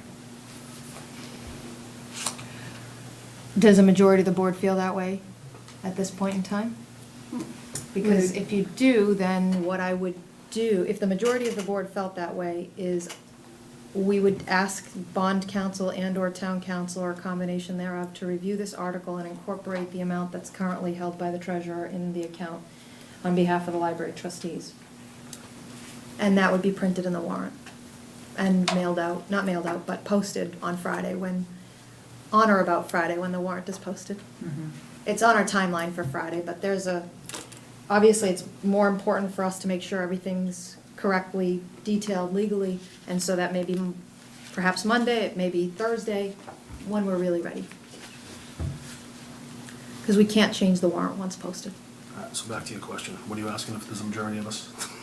I'm asking if you would like for us to insert a no less than gift amount or / donation amount. I'm not sure what the So language will looking be. at this lowercase double I, Yes, it would be somewhere in that the section. amount of any and all gifts, grants, and donations received by the town for this project, Yep. as long as said grants, gifts, and donations are received prior to the issuance of any bonds or notes.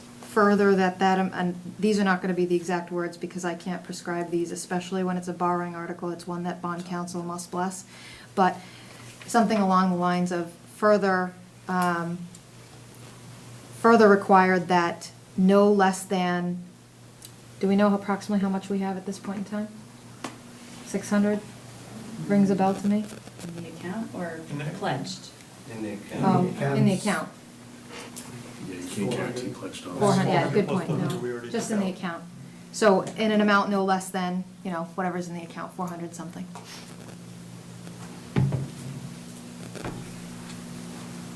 So back to the language at the beginning, Nina, though, the full amount of the borrowing itself is gonna be included in there, the 14.5. I know that's less, Not on the warrant, not on the warrant. no. In fact, the warrant will remain without a number as it relates to the, not only not to exceed number, but the number we have today.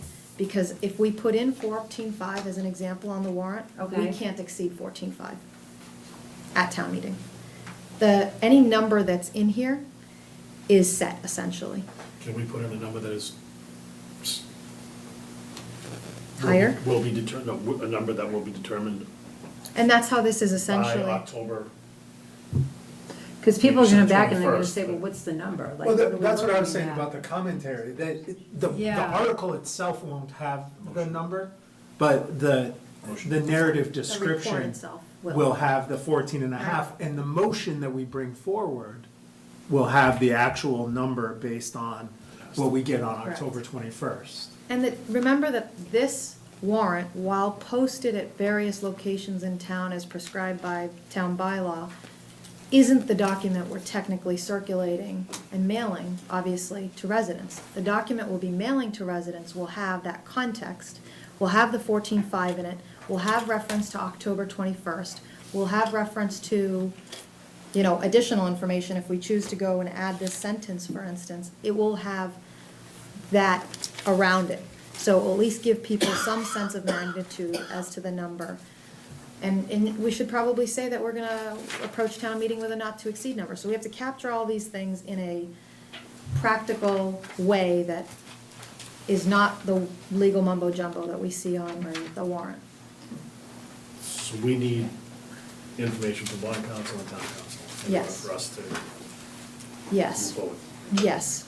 And I think the decision-making point for us is, at this point in time, twofold. Number one, do we want this to be inside the levy, outside the levy? Inside the levy, not contingent on an exclusion, which is what we discussed earlier? And do we want to include the current amount held by the treasurer on behalf of the trustees for the for the gift/donation amount into this article? So the first three things I mentioned, inside, outside, the combination, this isn't the same combination we talked about last time, but this alternative scenario, that's one decision. And then the last decision is whether or not we wish to incorporate a no less than donation amount into the warrant article, so that we can prepare the article and put it in the warrant and have the warrant published with the essence that the board wishes for it to be presented. And the expectation is that we make that determination and decision. Tonight. I don't know if I can make that decision or determination tonight. And Without all the facts. I really don't think I can. I don't believe you will have enough, if I'm understanding you correctly, you're saying that, I'm assuming you're not referring to the amount of the library trustees, because that's probably the smaller piece of all this. Are you asking about the inside levy, outside levy, or this highlighted section scenario? I'm basically saying that you're throwing a lot at us right now. I understand. And asking for us to make a determination to craft the warrant Mhm. without input from bond council, without input from town council. Mhm. And just kind of willy-nilly craft this thing and see if that'll work. I'd rather have bond council right there and town council right there during this. Typically, bond council doesn't come in to meet with us, but we can certainly make the request if the board wishes. I So, trust Steve's input. so here's the alternative option. The alternative option is to not finalize the warrant until after our next meeting on October 1st.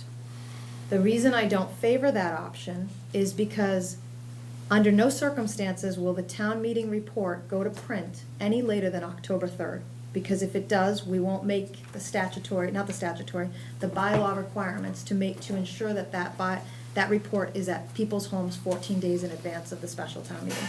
So we must, under every circumstance, make sure that the final town meeting report is ready to go to the printer on the morning of October 3rd. That's a drop-dead deadline for us. That said, the sooner I finalize a warrant, the more certainty there is with a town meeting report, and the easier it is for us to craft, and within that 36-hour window, or less, I guess it would be, to craft the report and do it in a way that's, quite frankly, as accurate as conceivably possible. That's where my constraints are, and that's my challenge. But I do understand where you're coming from. I mean, the reality is, there's two decision points here, none of which we really have material say in the language on. I think Steve, and correct me, Steve, if you think I'm wrong, and Cheryl, with your experience as well, what typically happens with borrowing articles is they are prescribed, and there is really not a lot of flexibility as to the language. Now, if there are ideas or directions in which we want to go, such as incorporating a no less than trustees' contribution amount, I've seen that. That's why I can speak from a place of knowledge on that and say, I know we can do that. Otherwise, I'd probably be sitting here and saying, Chase, I don't know if we can do that. But I've done that before with the same bond counsel we use here. So I know that's an option. But I recognize this is not a simple matter, and this is a complex matter to a certain extent, and it's a lot of decisions. Mark? So if I may, the trustees are more than willing to enter an MOU that says we will give whatever's in that account at the time. And then it doesn't have to go into this, and it can be just cleared up to say, whatever's in the money sitting in that account will be applied to that at, whatever the date is, right? There's 400 in there now, we already took 100 out before, so we can do that, and it doesn't have to be crafted in this article, it can be crafted externally, we can have that agreement before town meeting. So that, and the rest of this is, the only other comment I would have is your stuff in yellow. It says the project will be placed before the voters on the election. Should that be may? Or are you committing that it will be? Because will is not legal language, right? It's either gotta be may or shall, I think. Yeah. And that means that you're agreeing now that it's going, or if I'm voting on this, you guys are voting that there will be an article in May, or that there may be an article in May, right? You need to, and then you still, because you need 2/3 if you're gonna vote that language, right? Because you're basically approving you're approving that there's gonna be a potential for an override vote. So, this language here on the screen was crafted by bond counsel, and we can certainly ask the question if will should be shall, but I hope that they have placed a word in here, and I expect that they've placed a word in here that is sufficient. But again, we can ask the question, and we'd be glad to drill down to that point. This is their language. This is their language. But does that But- mean? but I does would say but that does that mean that you now need 2/3 to approve this because it's got an override in it? You need You need 2/3 2/3 to to approve place. this because it's borrowing it. No, you need 2/3 of your board to approve it as opposed to 2/3 of, You need 2/3 to create a ballot. You don't technically need 2/3 to post this language. We should know that in advance, because it would But- not be but- ideal, excuse me, Mark, if you just let me finish. It would not be ideal to post this language and then not have a 2/3 agree to establish a ballot. But the Mass General Law reference to 2/3 of the Board of Selectmen is as it relates to the placement on the ballot, not on the town meeting warrant. but if I can, what you're committing there is that you're committing to put it on the ballot, then it is a 2/3, right? So that's why the will versus shall versus may becomes important. If it's may, you're saying, well, at some point in the later, we're going to have a 2/3 vote to put it on. If it says shall, that means there will be something in May, and you have to have a 2/3 now. But speaking solely for myself here, I think we should fund the library within the levy. I would still fully support taking this to the voters at a ballot, because if in May, the voters say, no, we disagree, we actually think some of it should be outside of the levy, okay, I'm good with that. I would support going to a Prop 2.5 debt exclusion question on a ballot that I would then vote no on. If that was the will of voters. Yeah. I mean, I think that whether I agree or disagree with whether it should be inside or outside of the levy, I still think it makes sense to take it to the voters and say. Well, what this language is saying, though, is that we intend that it will be placed. Well, right, because we Before can't the- have a ballot vote to say, do as we did before. It would have to come forward as a 2.5 override. So you could turn this all upside down. In the top part of this article could be, we will have an override. So we could have that right up front, saying this will not, we can basically say, this will be funded outside the levy. Well, that's an option, It's just completely upside down from what we're looking at right now. that's an option that we've discussed and contemplated. Are you am I understanding you correctly when you're describing that by saying that you're suggesting that perhaps that last language in yellow highlighting appear first at the top, or am I not understanding your point? Yeah, so this is making the assumption that we're funding it within the levy. However, we will/shall be placing this before the voters to determine If there'll they be a wish Prop to. 2.5 override. If they wish to have a debt exclusion, yep. So yeah, I guess I am saying that would be at the top. What you're looking at, Chuck, Pardon me? seems like it's getting a little confused. This option B How'd you is, tell? I know, is not contingent upon, so you're passing the library, and at some future point, you're gonna have a exclusion vote that says So, in or out, but the library is still the library. Option A, if Nina was to go up in the document, this is contingent upon. So it's different language. I think this is where you were headed, Chuck, here's the warrant article. It is contingent upon a successful passage of a debt exclusion. Two different things. In which case you would have to have a ballot vote within the 6-month period that the library needs, so. So we'd have a special. Before June. I mean. Special January. election perhaps, or add it to an existing ballot at we some wouldn't be able point. to do There that. isn't In an order to meet the MBLC, we wouldn't be able to. Then you have to have it before Well, January. sorry, if you did the debt exclusion, if you did option A, which is now on the screen, yes, you'd have to do this before December 11th or whatever that date is. If you did option B, you wouldn't have to do it by the 6-month period. And option B says you can have a library. If 2/3 of town meeting vote, yes. You'd have the authorization to borrow for a library regardless of the debt exclusion ballot vote. And the debt exclusion ballot vote would simply decide whether it was inside the levy or outside the levy. Or some combination Correct. thereof as we get Correct. to that. To be point. discussed, yeah, with the board. To Gary's. Gary? Yeah, I was just gonna say then, after this discussion, what's really important is the MOU, but the MOU isn't important for this November vote. This MOU is more important for that May, or the later on vote. So Yeah. really, there'd be more money probably in there by then, and there'd be more of a Sure. commit, we'd have a better idea of that. This vote has nothing to do specifically with that piece of it, so Right. they'll definitely speak to it in November, so this is what, we have pledged, and this is there's an MOU in place, it's coming in, in May, and we'll discuss.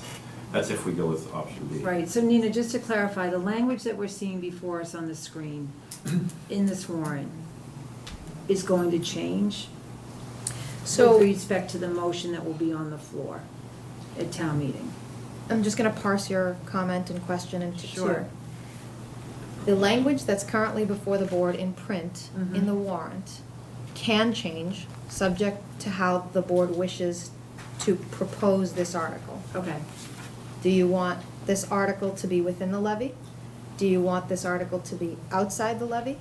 Or do you want this article to appear, as has been discussed, with the option to vote it, the borrowing at town meeting, and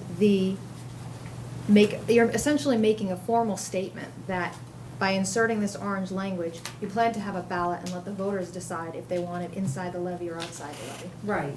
So that's one decision that needs to be made. And so if we wish to do anything that is other than inside the levy, which is what's printed in front of you, then this language would change for the town meeting warrant.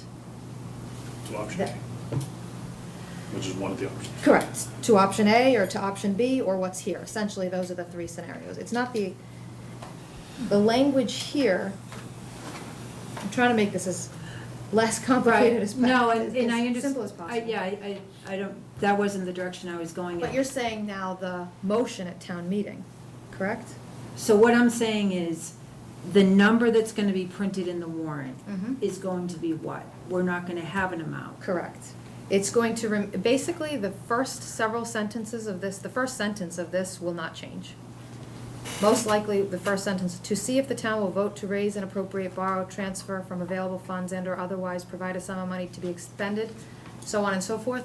That language will be what is printed ultimately in the warrant.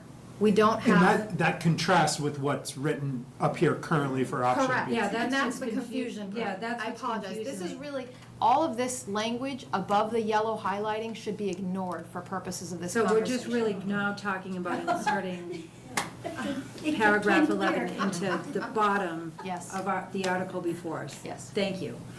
Sorry for the It's not just me. confusion. So, because I'm like, so my next concern is that we vote this without an amount in it. Then we're putting out information to the town that, oh, no, wait, we have this amount. And this is the grant that we have, and this is how it's gonna be paid back. And I just wanna make sure we get out a universal message to the voters, because I think we're gonna confuse people. If they see this in the warrant, the first thing they're gonna say is, well, what's the amount?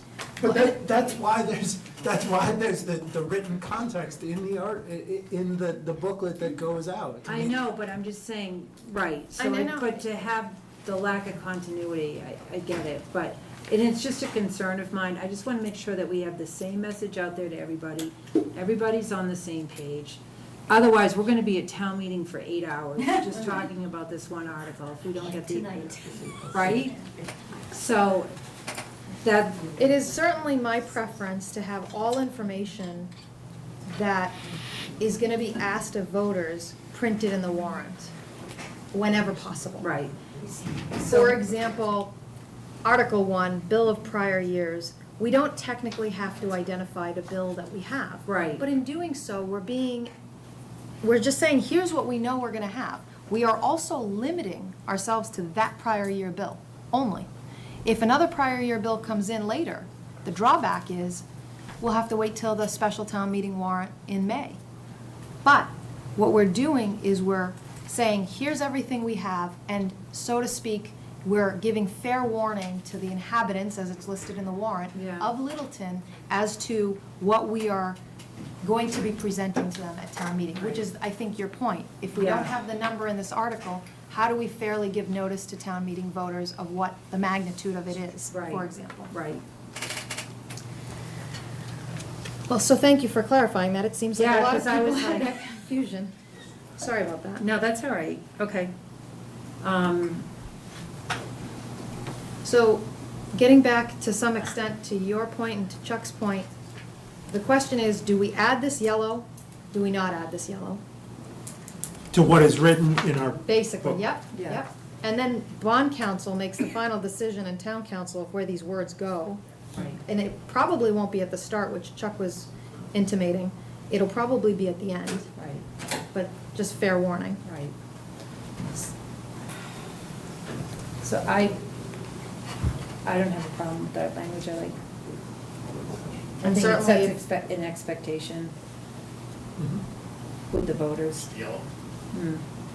I like the language too. Again, to be clear, I will ultimately vote against it when it comes forward, but I think we should bring it to the Bring it to the taxpayers voters. in two separate pieces. And I Right. like that this brings it forward in two separate pieces, and we can, back to Mr. McCrae's original question, an hour ago. This gives the voters the agency to make each of those choices. Does a majority of the board wish to add the yellow, so to speak, language to this article? To the end of this article, most likely, yes. And do we have to have 4 votes to do it? You should, is my recommendation. Because you'll need that same support to do the other step. You don't need it for here, but it's advisable. And if we do that, it does, and it passes the fall town meeting, the library is a yes. Correct.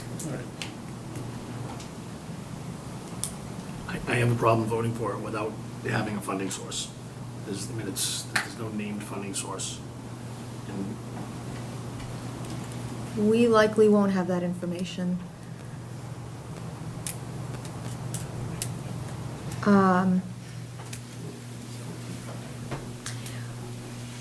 Steve, jump in here, or Cheryl.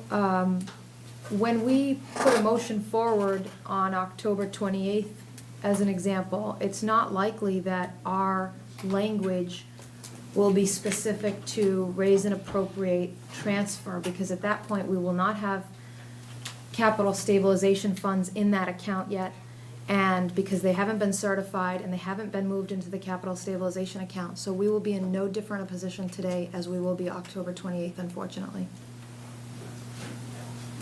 so we're back up to option A. No, we're not. So, say that again, Nina, so we won't have a funding source?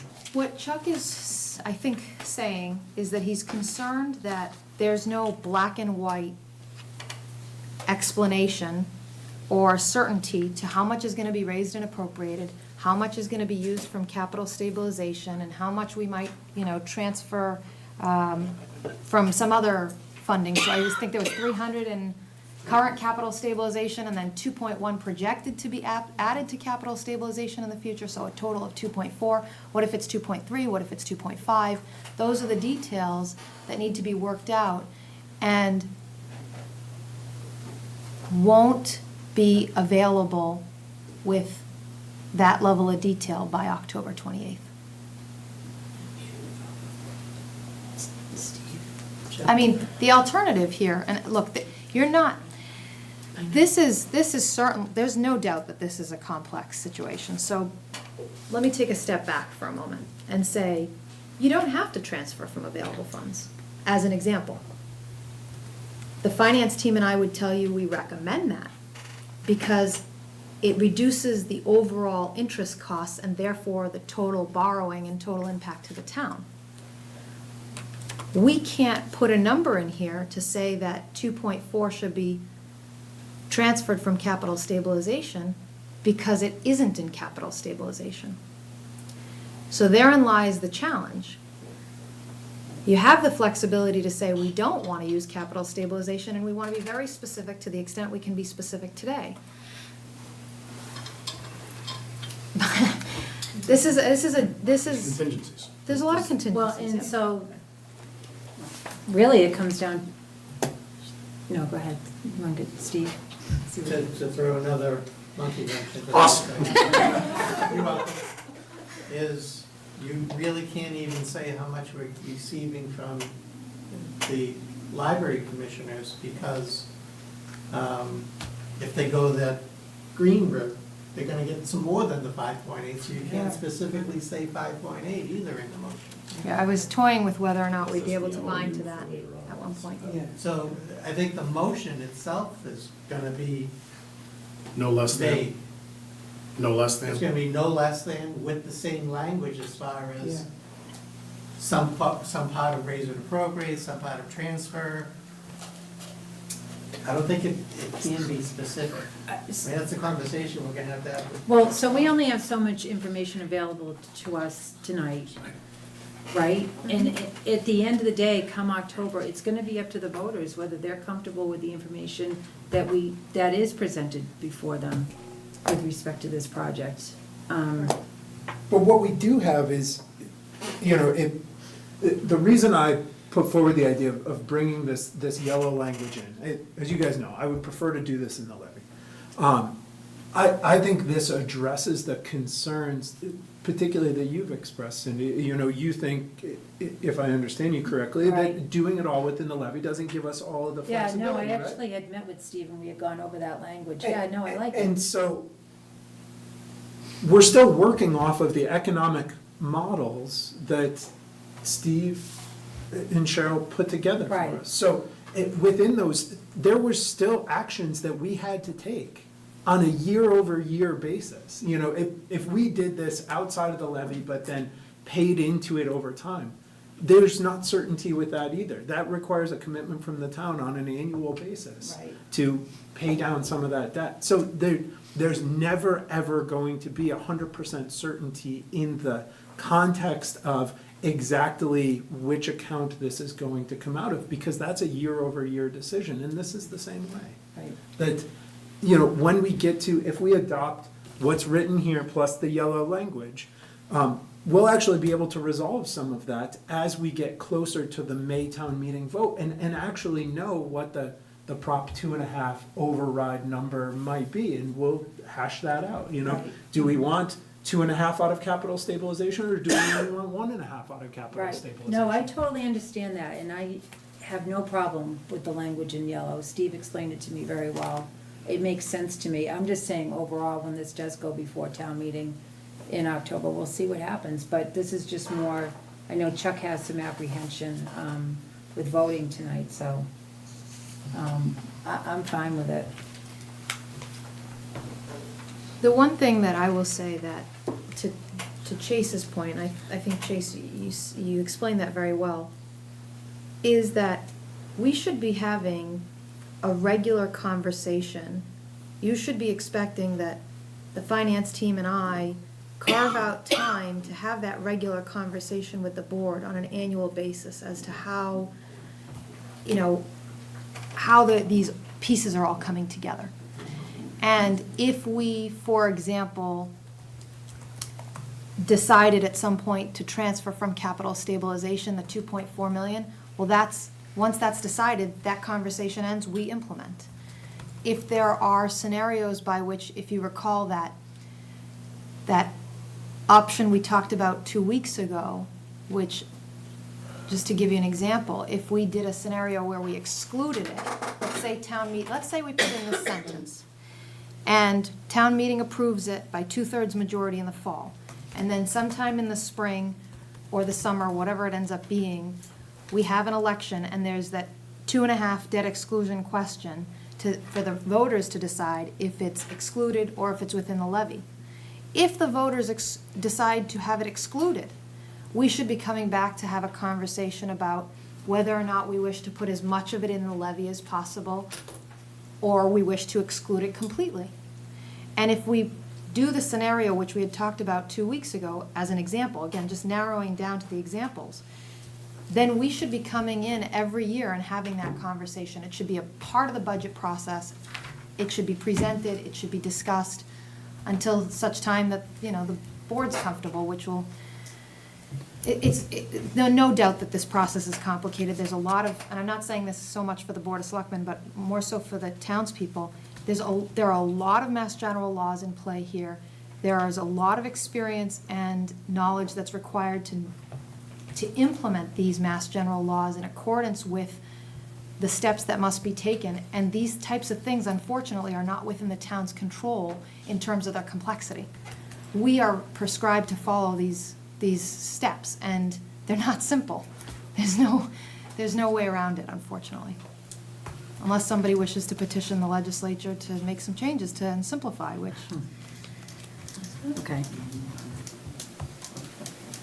So do we propose to come back again, maybe with Mr. Lady here to do this, or we? I certainly think there's a scenario by which we can decide on 90% of the warrant and leave this one for decision on the 1st, so that it's only, if the board's agreeable, it's the only one we're coming back to, and we can post the warrant on the 2nd of October. And then on the 3rd of October, we print the town meeting report. I'm fine with that. Yeah, I would suggest that.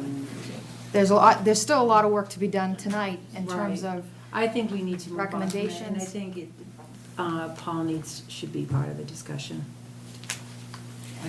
I agree. I fear we're just gonna have the same discussion. I mean, it was the third meeting that we've essentially had this discussion.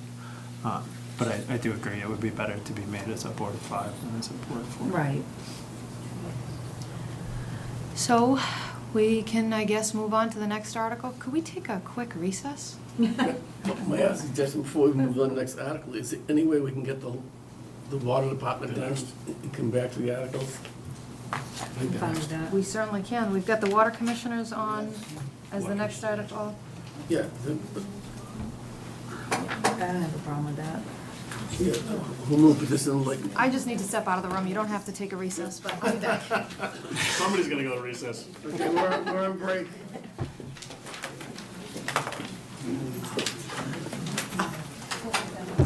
I thought it was. Conversations.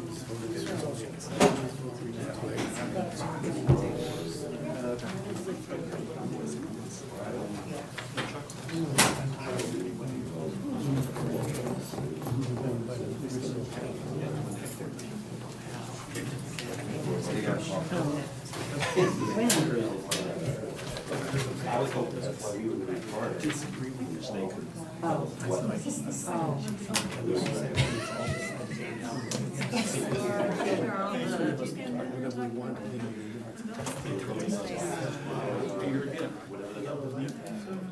Whatever that number is, be the number that goes to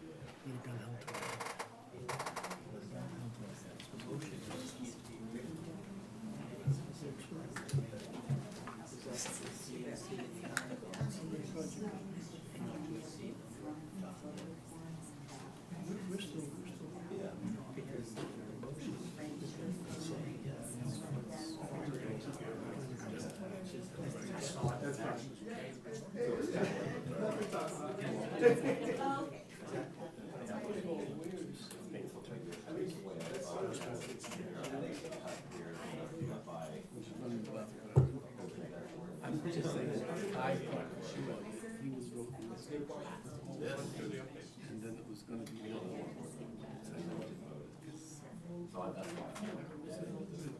If we hadn't changed, if we hadn't mentioned 5 people, it could have been that way. He's already made that.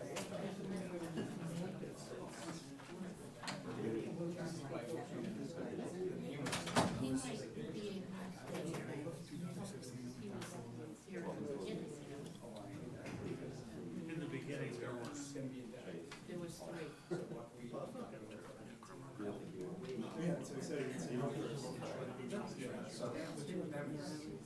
So we're back to So they can offer guidance in terms of what they may think.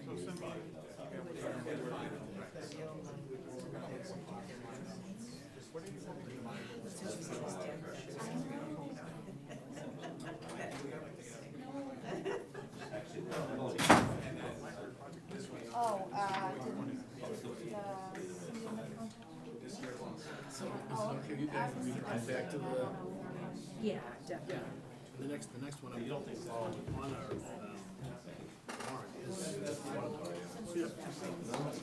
Oh, it is? Oh, that's the next warrant? What were you looking for the project updates? Oh, you and I talked about that. It was about the, meeting with the planning board. Yeah, we're good. Yeah, we're good. I'll give everybody a yeah. That was just for us, about us communicating, the way we communicate, especially since we just set new goals and things like that. Not external boards, just our board.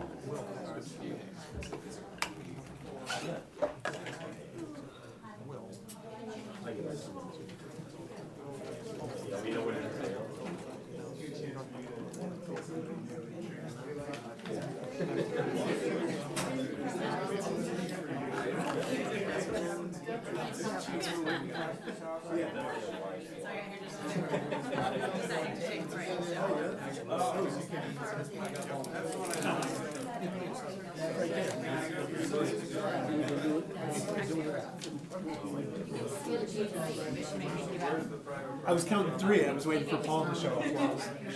yeah. Okay. I'm gonna have the chairman of the water department and. All right, we're gonna jump ahead and then come back to the town meeting.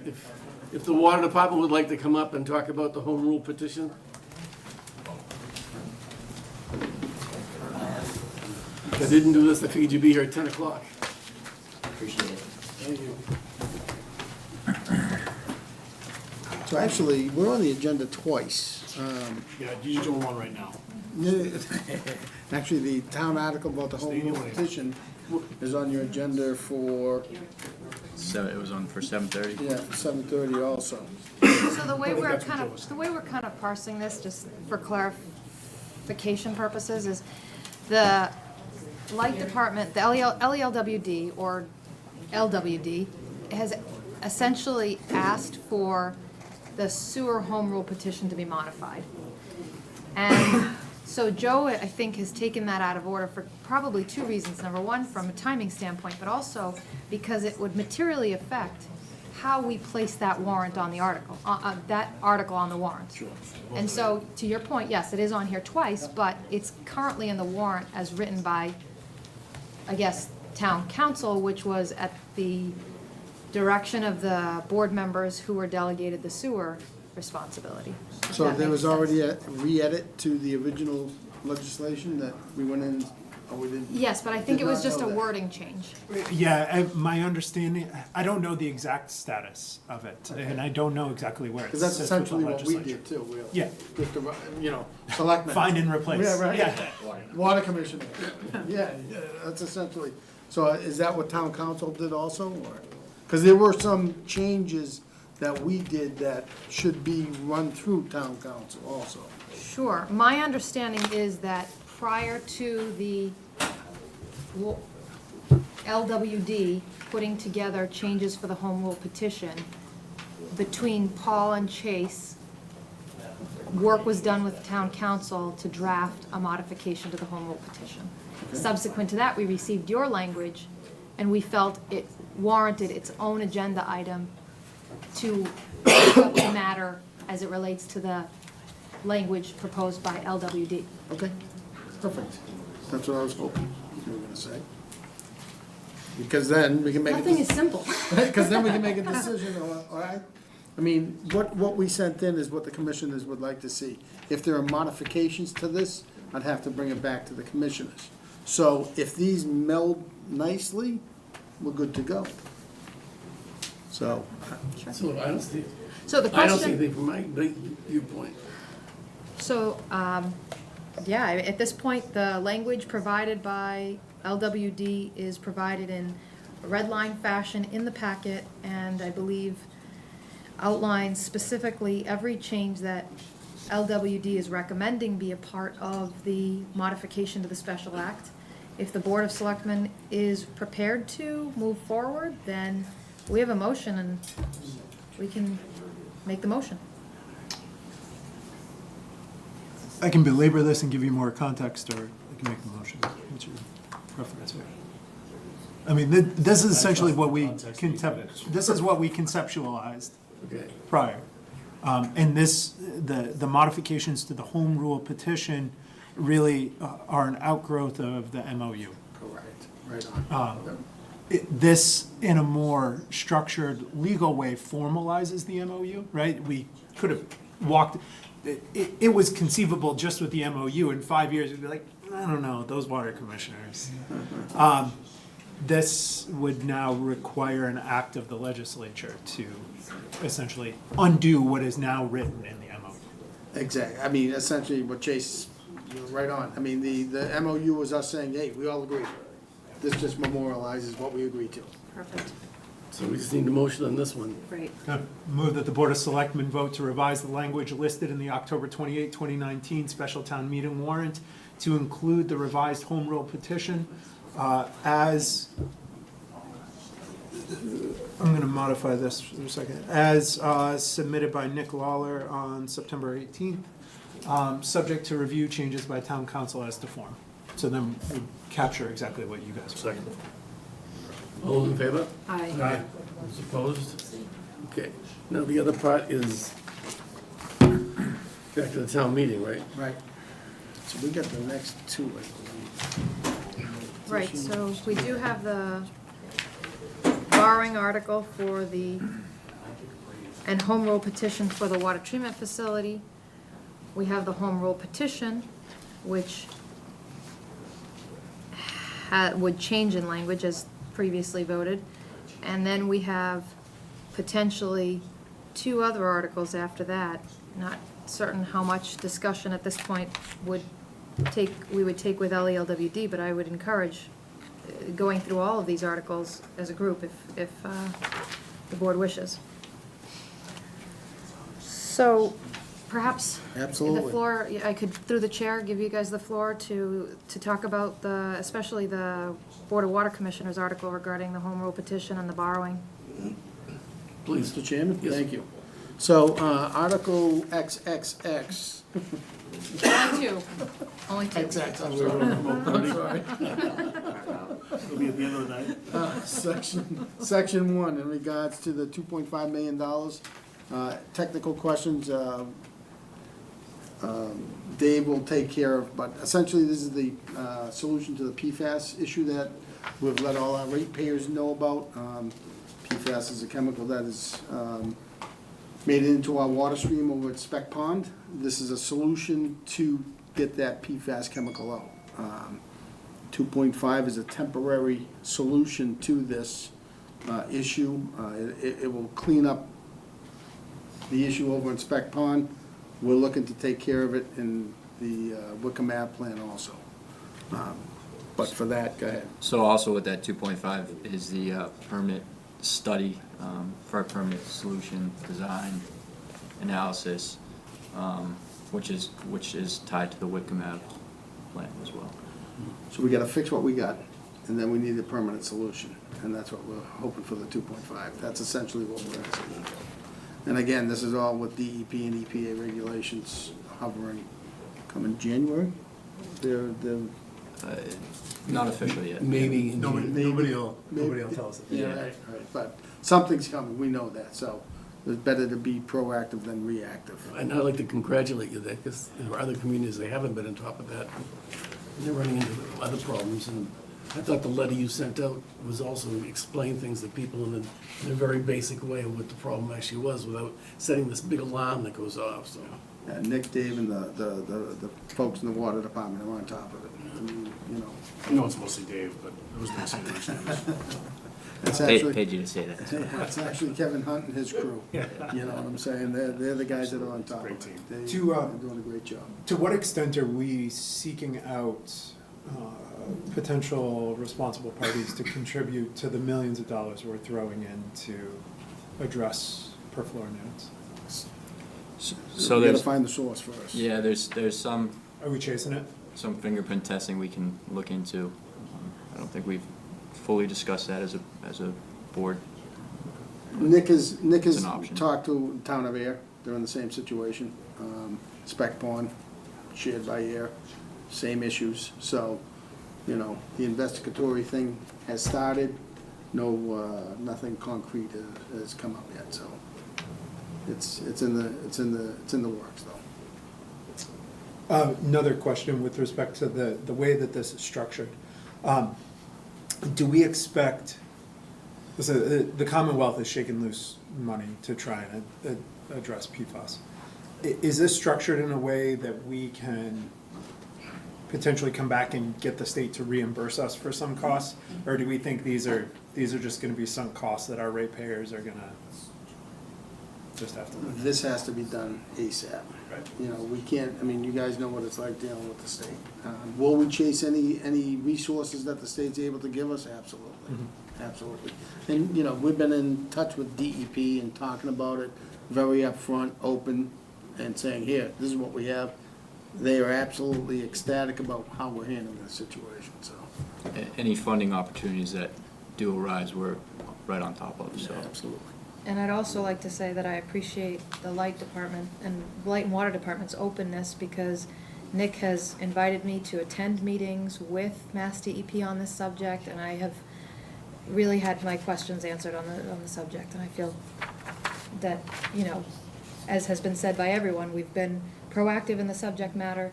We have been more than open and transparent with Mass DEP, which they have very much appreciated and reciprocated positive communication on. So all things positive in this not so great situation. Yeah, right. And more importantly, is the ratepayers. I mean, you know, that's our priority, making sure that everybody understands what this is all about and our solutions to take care of it, so that's our number one priority. Where are we getting the funding for this, Nina? This would be under the water enterprise. It would be a borrowing that would be paid back by the ratepayers. One last comment on the actual article. We may want to consider modifying, so subheading 1, fourth line down, water treatment facility capable of, I think we constrain ourselves here, capable of lowering iron, manganese, and PFAS. You might want to broaden that in case something else shows up, right? That, it takes a little more carbon to address this or that or the other thing. Yeah, we can work on Something broadening Something that. like capable of lowering PFAS and other needed, I don't want to use the C word, contaminants, but something to And that chemicals effect. to meet mass Yeah, drinking water yeah. standards. Yeah. So long as we run that by our water folks. Yep. I think it's a great suggestion. When is just to your make sure next we don't- water, oh, you mean Mass DP or the commission? No, the, Kevin Hunt and his crew, Okay. water department. Sure, I mean, Professionals. if you guys wanna, if you could do, assuming the board is in agreement with that suggestion by Chase, then if you guys could work with your team to propose modified language, we'd be glad to send it off to make sure it's Dave not. now has a task. And listen, I mean, you guys kick it upstairs and they tell us to pound sand, I'm fine with that too, I just want No, to that's, think about it. listen, you never know what you're gonna get into. Have it open so we can use it. Section 2 is part of the Wickham Ave treatment plant, and that is essentially taking it out of, what's it again? Article 97. Article 97. We've been in this. Alleged Article 97. Alleged Article 97. We've been in contact with DEP, and they're 100% behind us.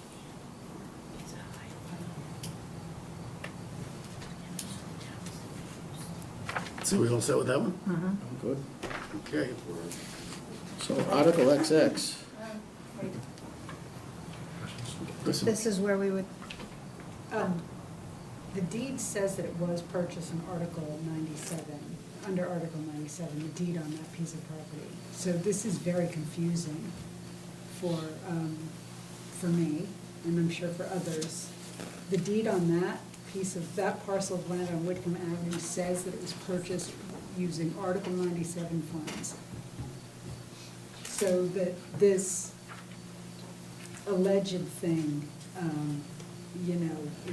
is confusing. As written. That's all I was. yeah, and I understand the point made by Ms. Nordhaus, and what I would say is the language here is not making reference to that. The town is in litigation, and I need to respect that litigation, and that's the point of my comment. No Oh, more, okay. nothing more, nothing less. Okay, thank you. Okay. I have a question, and maybe I'm seeking a little clarification, if you don't mind. The town wants to appropriate $2.5 million to pay costs of installing emergency water treatment facilities to address this issue of the PFAS at any location deemed by the Board of Water Commissioners, but then later on, it designates these two parcels off of Whitcomb Ave as where the water treatment facilities will be constructed. And what got me a little confused was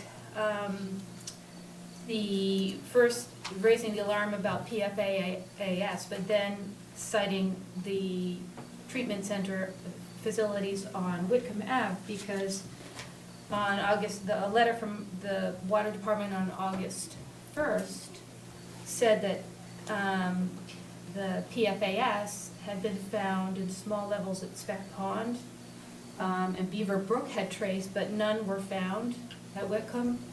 So I'm not understanding why that's where an emergency facility would go if there were no PFAS found there. So the emergency installation of, treatment would not go at Whitcomb.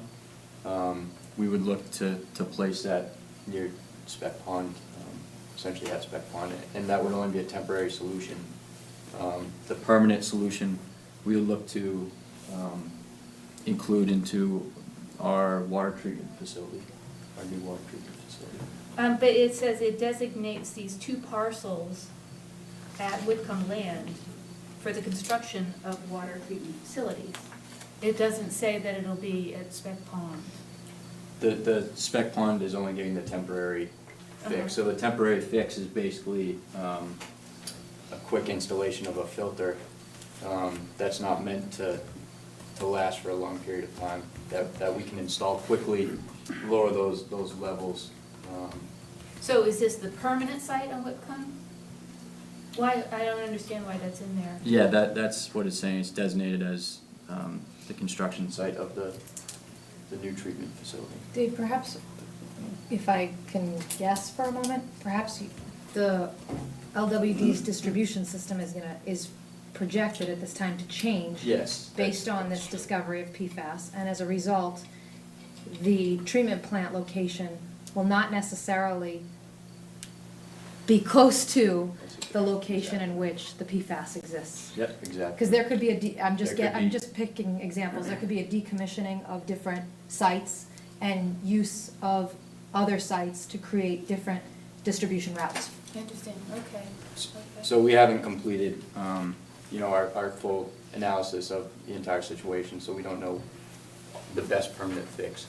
So that could include, like Nina said, a new transmission main, which would possibly bring water from one site to a different site and not necessarily treat for the PFAS directly at that site, but run it through the transmission.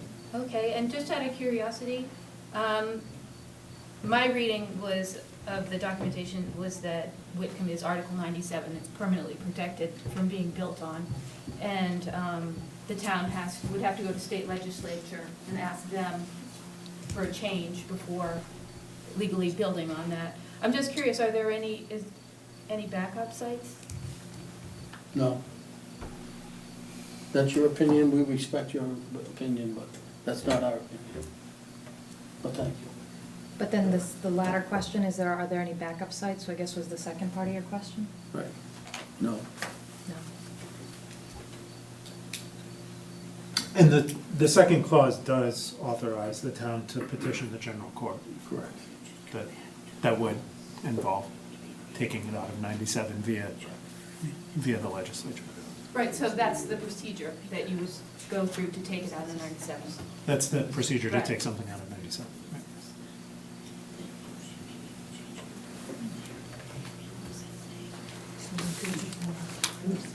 We're gonna find one on here that's not complicated, I Article swear. XX, that's an easy one. Sounds, Which exercise are they? well, the next one we've done. We've already done, materials. there you go. Already done that one. The next one is appropriation and borrowing authorization for Littleton Common Smart Sewer Design, approved at the October 29, 2018 special town meeting. I would refer to Selectman Gerda or our water department officials on this one. This is one that, at this point, Paul wasn't here to respond to, because I don't know what that open number is right now. And nor do we. Yeah.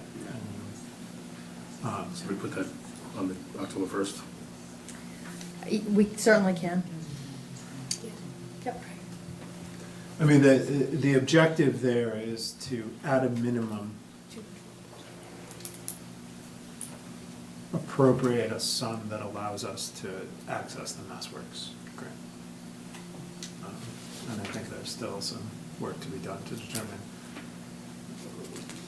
how,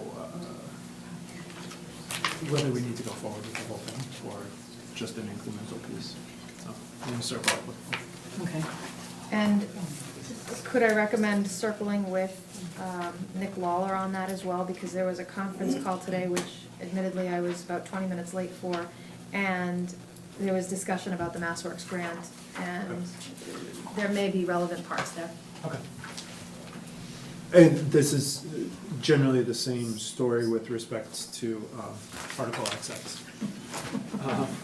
The only thing, the only comment that we would have is on that article that Chase is referring to, XX. just change the corp to smart sewer, as we have in all the other documents. And so that's the only comment we have on that. Which one? The next article. The one that starts at the top of page 9. So it would be property acquisition for smart sewer, Yes, for the smart sewer project? correct. Is the board agreeable to that? Yeah, I'm agreeable with that.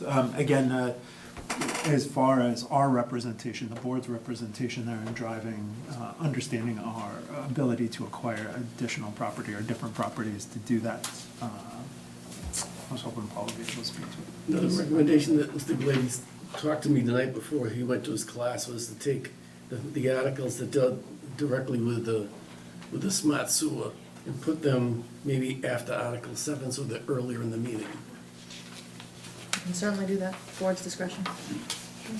Yes, thank you. Yeah. I'd say, maybe down the bottom of page 8. Yeah.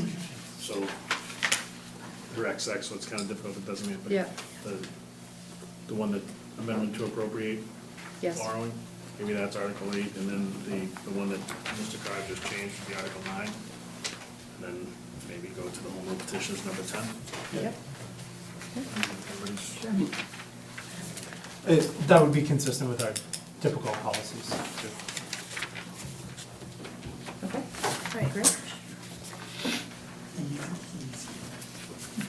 And we will, perhaps, as far as the proposed Article 9, which is at the top of page 9, newly named property acquisition for smart sewer project.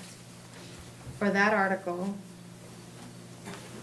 do we have any sense of whether or not we would have that information as to a map and lot by the October 1st, or is that unlikely? That has been a few days away for a month. So Define a few. It could be any moment, but we don't know. Is that kind of the best summary? that's the best I've got for you right now, but I'm also not privy to the most up-to-date information. I don't know, Jim, if you've got any You additional. got what I got.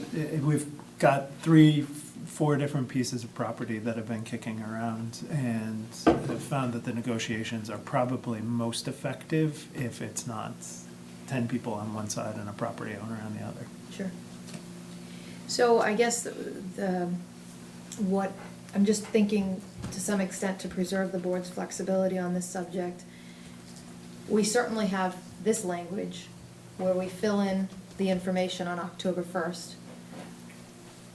But we may need to go to town council and ask for language that is more broad if we don't have that information by October 1st. And I don't know whether or not that's feasible. Are you proposing the language would essentially strip out the assessor's map and parcel number and say, authorize the Board of Selectmen to acquire by purchase, gift, or eminent domain for the purposes of constructing a smart sewer, a piece of property? Not to exceed. Something to that effect, yep. I assume that can be done. I don't know that as a fact without consulting with town council, but I assume that that can be done. And if we don't have the information by the 1st, the goal would be to get rid of the blanks. By either filling them or deleting them. Correct, correct. Back to Article 7, I think it was, the library, same thing. Then we don't have an amount, Exactly. so. Correct. So, So, two things for us. We will get that change based on what Chase recommended to you as soon as possible.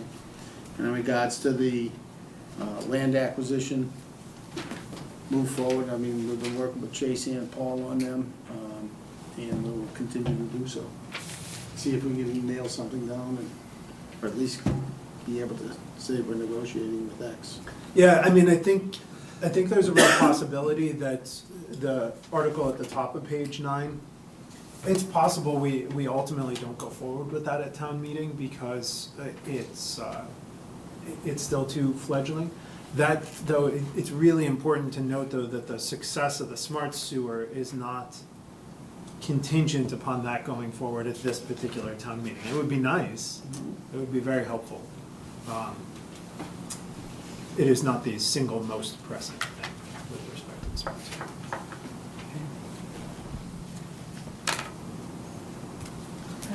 Okay, thanks. Thank you very much.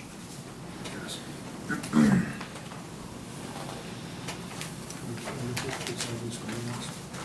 think it is next. He is next. Finally, town bylaw, firearms dealer licensing. You want to come up closer if you want? Just in case. See what kind of Rube Goldberg machine we can put together for this.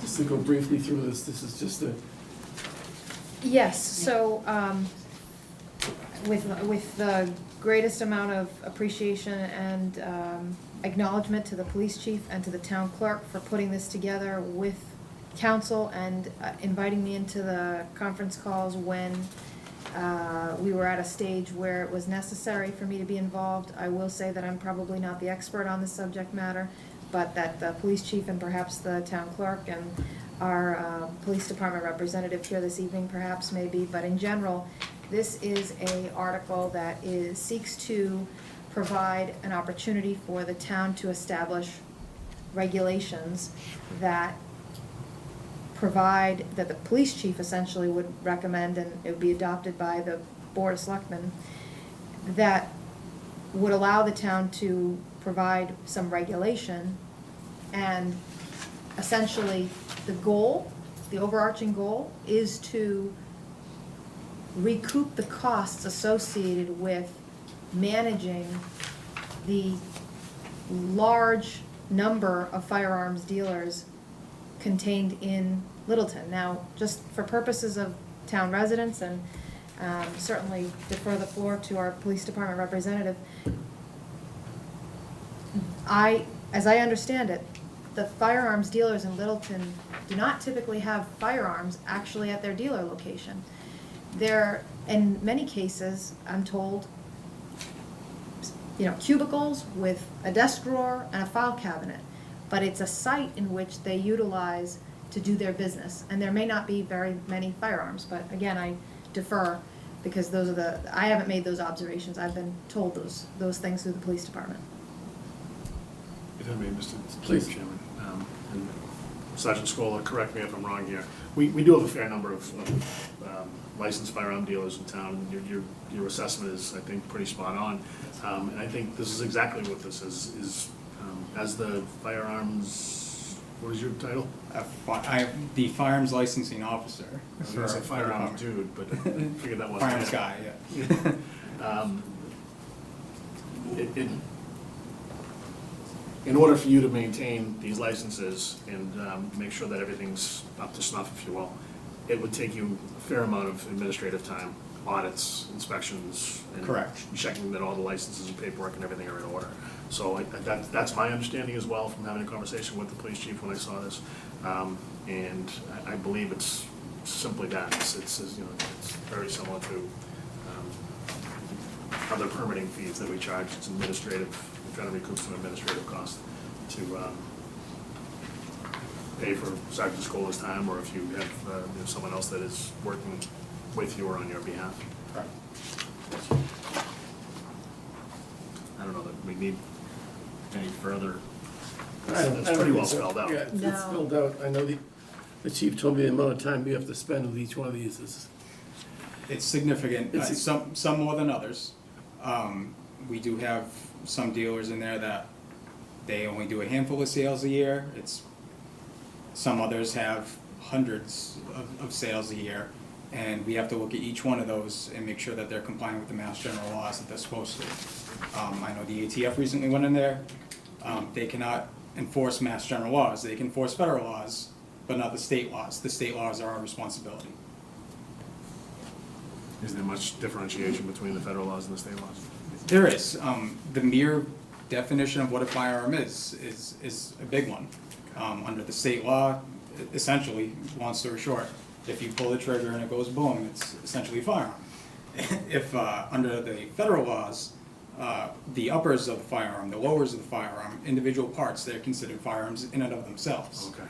Where, for example, my service weapon here, if I were to take it apart, it's no longer a firearm. It's a piece of metal and it's a piece of plastic.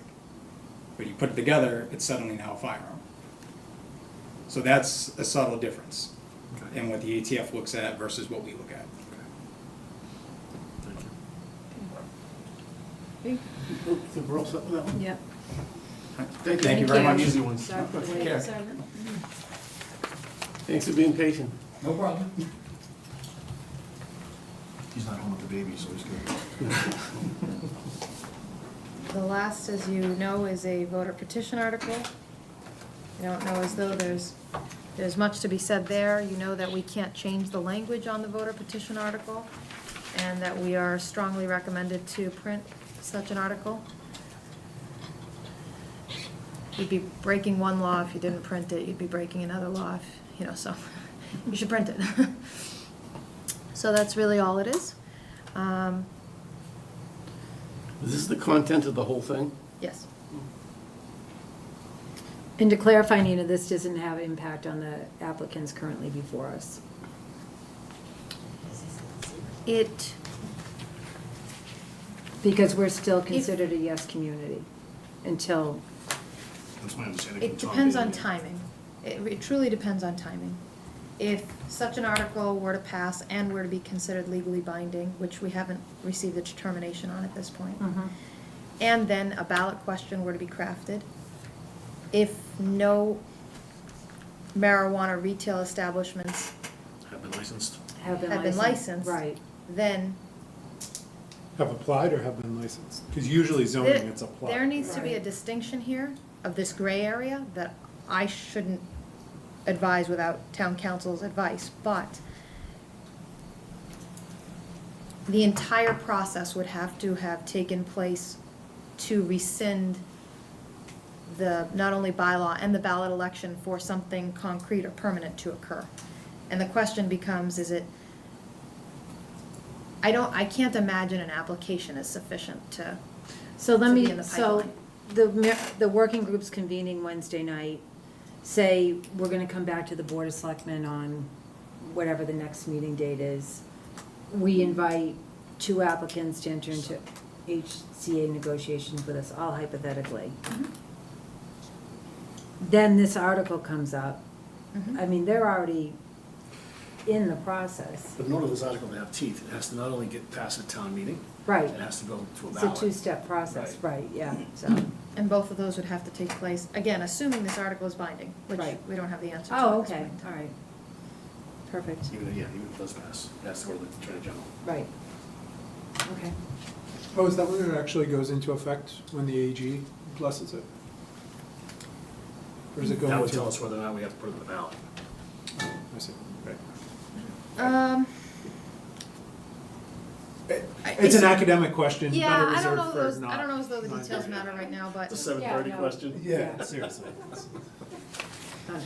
Okay, so should we begin from the start and put these in numerical order?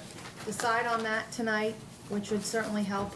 We've already decided on some, and also as we go through, are we prepared to at least make recommendations on certain ones so that, for the October 1st meeting, a draft town meeting report can be drafted accordingly?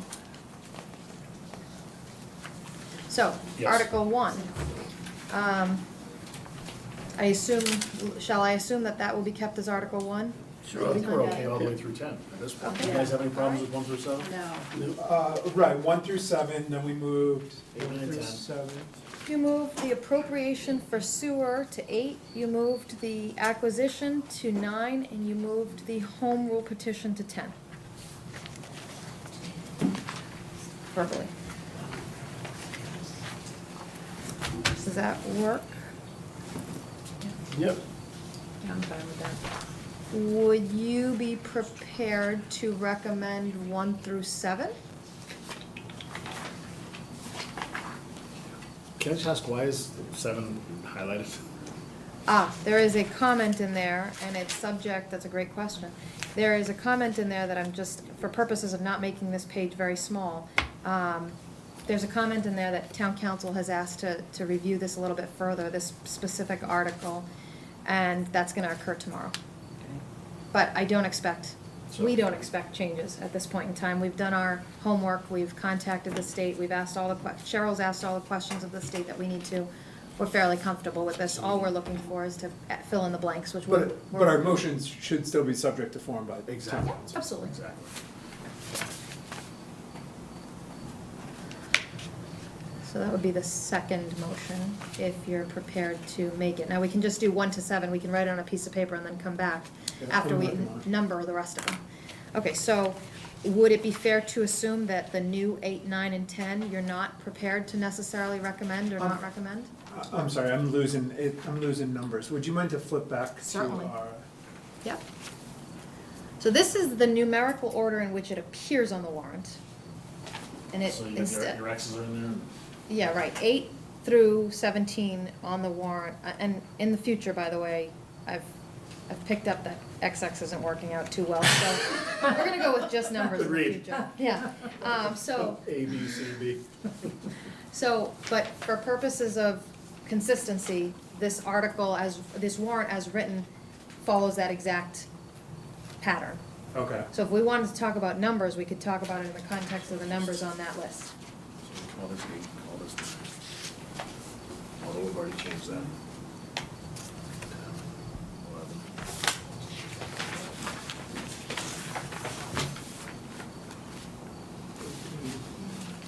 11. Need a motion to approve 1 through 7 right now, is that what you? You could do it that way, or we can collect all the ones we're ready to make a recommendation on and put them in one motion. It would probably be easier to number these and then go through that process. Okay, which numbering are we using? Because we've moved them around, and I want to be clear about How we discuss it. how we discuss them. So- I propose we use these for the purposes of our discussion Exactly. and the purposes of our motion.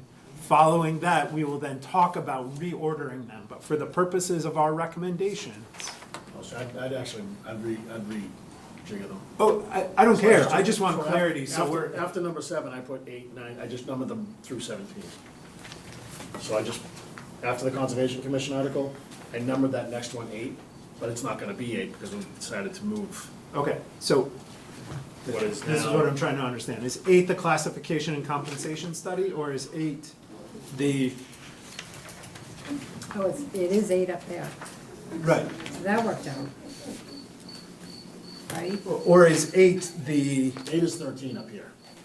What we just determined to be 8 is now, stop Here's it. what I would suggest, to be honest. It appears that there's an That's error on this. Can I I'm sorry for this, but I'd like to pause for a moment. There appears to be an error here, because there's only 17 listed there, and I'm counting 18 on the warrant. So I would suggest we use the names of the articles for simplicity, based on this error. I think that's a much clearer motion. So, and can we talk about, can we use the numbering that's up here right now at least for our Certainly. discussion? 17. Okay, I can't count. So many different options. 1 through 7 as written up here. Nobody has a problem. Right. Okay. I have no problem with the classification and compensation study. I have no problem with the personnel bylaw amendments. So we just placed the sewer article as 8, 9, and 10. I'm not using numbers. That's confusing. All right. You're just saying, I have no problem, I got you, I'm with you, I'm putting together. Okay, so allow me to perhaps make a suggestion on the order in which. All right, let's go down the path that Chase was referring to. Is the board comfortable making a recommendation on the classification and compensation study article? Yes. Yes. Is the board comfortable making a recommendation on the personnel bylaw amendments? Yes. Just the 1275 thing? Yes, 1275 and definition of personal days. Is the board comfortable making a recommendation on Community Preservation Committee? Again, there was a question back. I'm not yet. Yep, I'm with you. so hold on that one. Yes, please. We'll make that decision on the first. I assume the board is not comfortable making a recommendation on the library borrowing article, because we're looking for as much information as possible on the first and making those final decisions on the first. Okay. The next one is the home rule petition and borrowing for the water treatment. Is the board at this point in time comfortable making a recommendation moving forward on that article? I am. Yes. Yeah.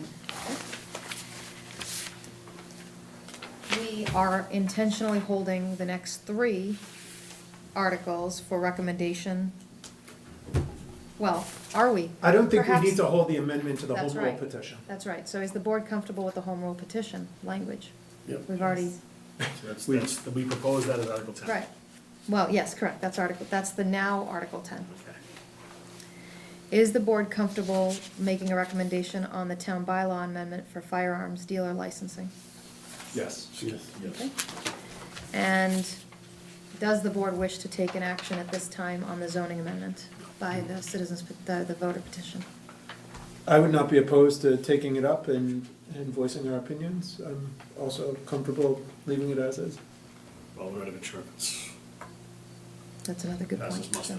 Right. So we don't endorse something that doesn't pass muster, in my opinion. Right, and I would particularly want to hear the proponents of the article. Presentation. Yeah, tell us, yeah, as we customarily do. Yep. So for, So okay, take it up. great. So for purposes of simplicity, what I'm gonna suggest is we vote the names of the articles we've talked about and forget the order today. We'll come back to that when I have numbers on the paper and we can make it much simpler. Does that sound reasonable? And you have a general sense of the order, so you may reorder them according to what As we've far as what we've talked given you about. already. Yeah, I'll definitely take into consideration what we've already discussed, and then I like to pair like articles next to like articles. Understood. You know, financial articles, I try to pair them together, bylaw articles, so now that we have put borrowing and bylaw changes near one another, I'll probably add more bylaw. Okay. Is So it, I've got the motion here, if you guys are ready for it, but I need somebody to check me as I go through it. I'm ready to check. I move that the Board of Selectmen vote to support the following articles in the October 28, 2019 special town meeting and direct the preparation of motions to be moved and seconded by said board. Could you go back to that list? Yep.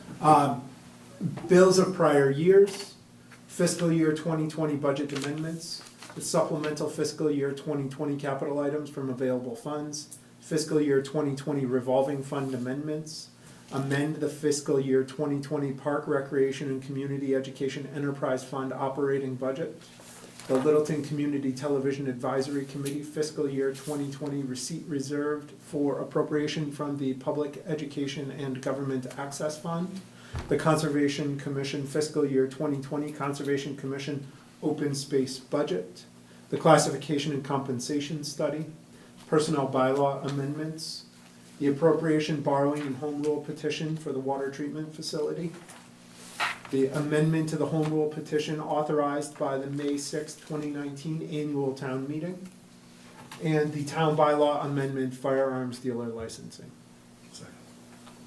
That looks right? Yep. Okay, motion been made and second, all those in favor? Aye. Aye. Okay. Thank you. Can I make a recommendation, since you like to keep things together? Yeah. And because we had, so at the bottom of page 7 right now, you have Board of Water Commissioners appropriation borrowing home rule petition. Maybe make that 11. 11. Yeah.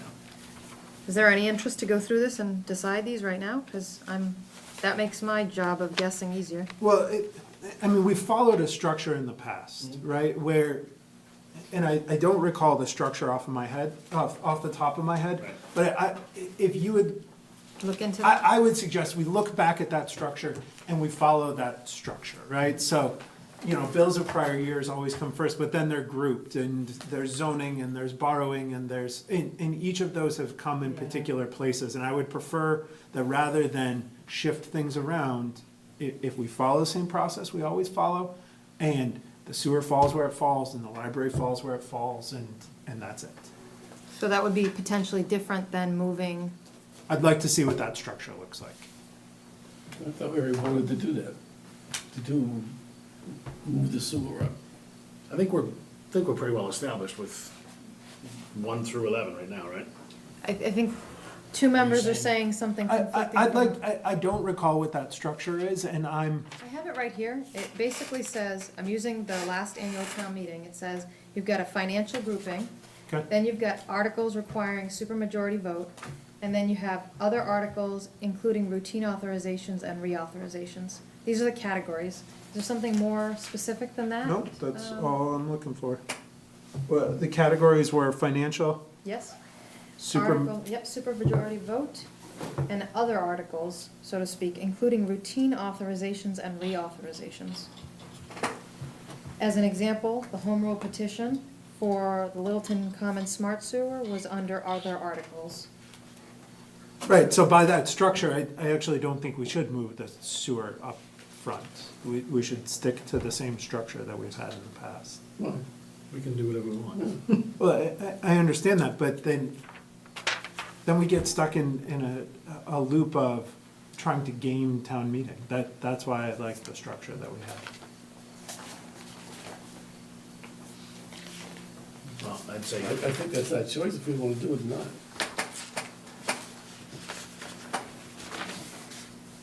So what are we proposing for a structure then?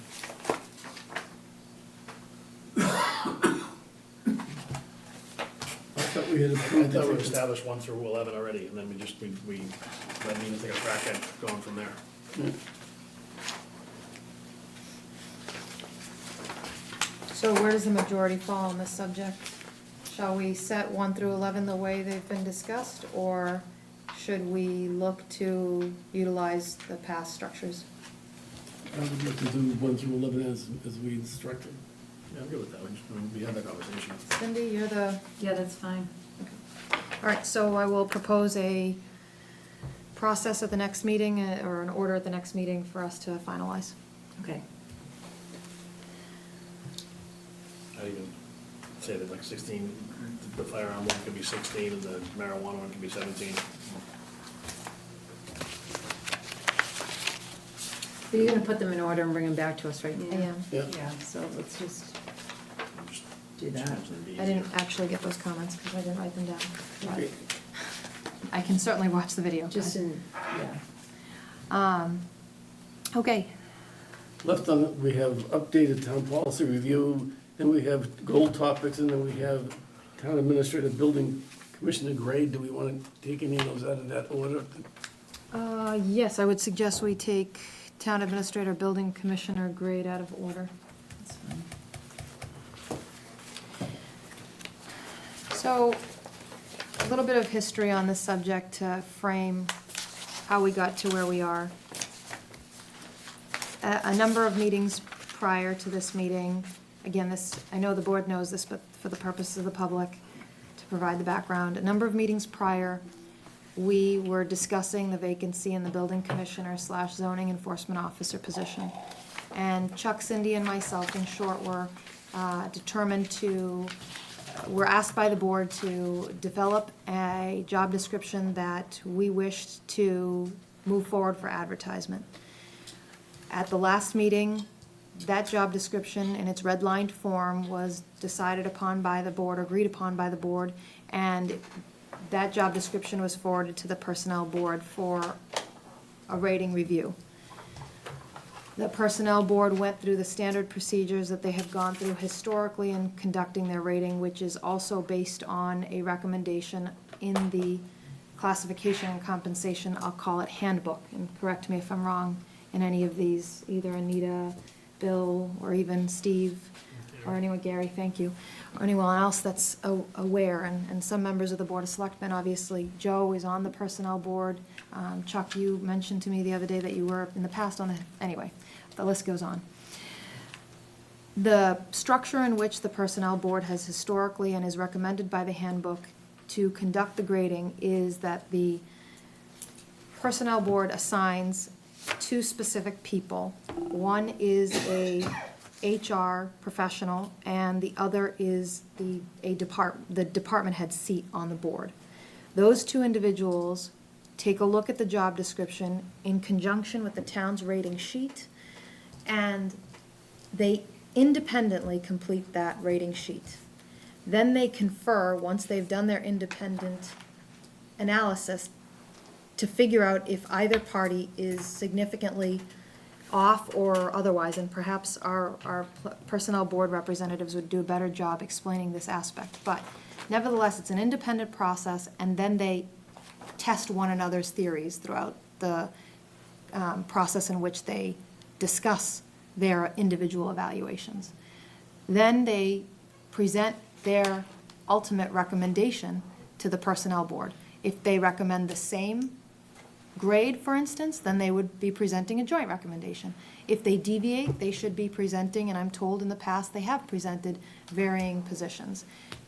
In this case, when they reviewed the building commissioner / zoning enforcement officer job description, those two raters had independently determined that the grade was a grade 11. When they conferred, they found that the other party had also found that it was a grade 11, and they presented that recommendation to the the personnel board.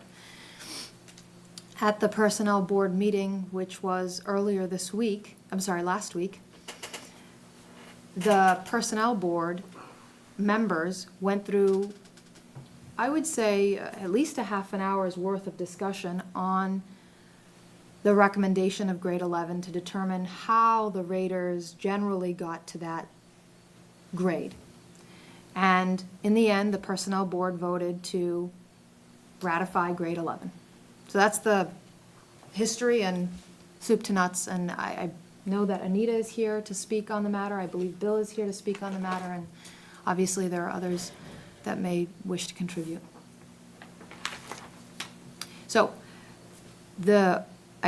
one piece of the loop that I perhaps didn't close. The reason that this is coming before the board, again, is because when Chuck, Cindy, and I had discussed this position, I had indicated in our extensive discussions, Chuck, Cindy, and I met or spoke on 3 different occasions, and it might have been even more than that to get to this point, where we had agreed on a job description. In those discussions, it did come up that if the grade changed, that I would bring this matter back to the Board of Selectmen before advertising, and that's why we're here tonight on this subject. And in this case, the grade went from a grade 12 to a grade 11. And just so, with me being on the personnel board, I have a great deal of respect of the people who do the evaluations. Bill is excellent. I didn't see what your actual grade sheet was. I didn't look at that, but it was hard for me to deviate from that. But I did have concerns and voiced those concerns. And some of those concerns I still have right now is that I think it was in 2018 at town meeting, it was voted to put the building commissioner at a grade 12. I think he's been at grade 12 for 8 years or something in that price range, in that time range. And during that time, I don't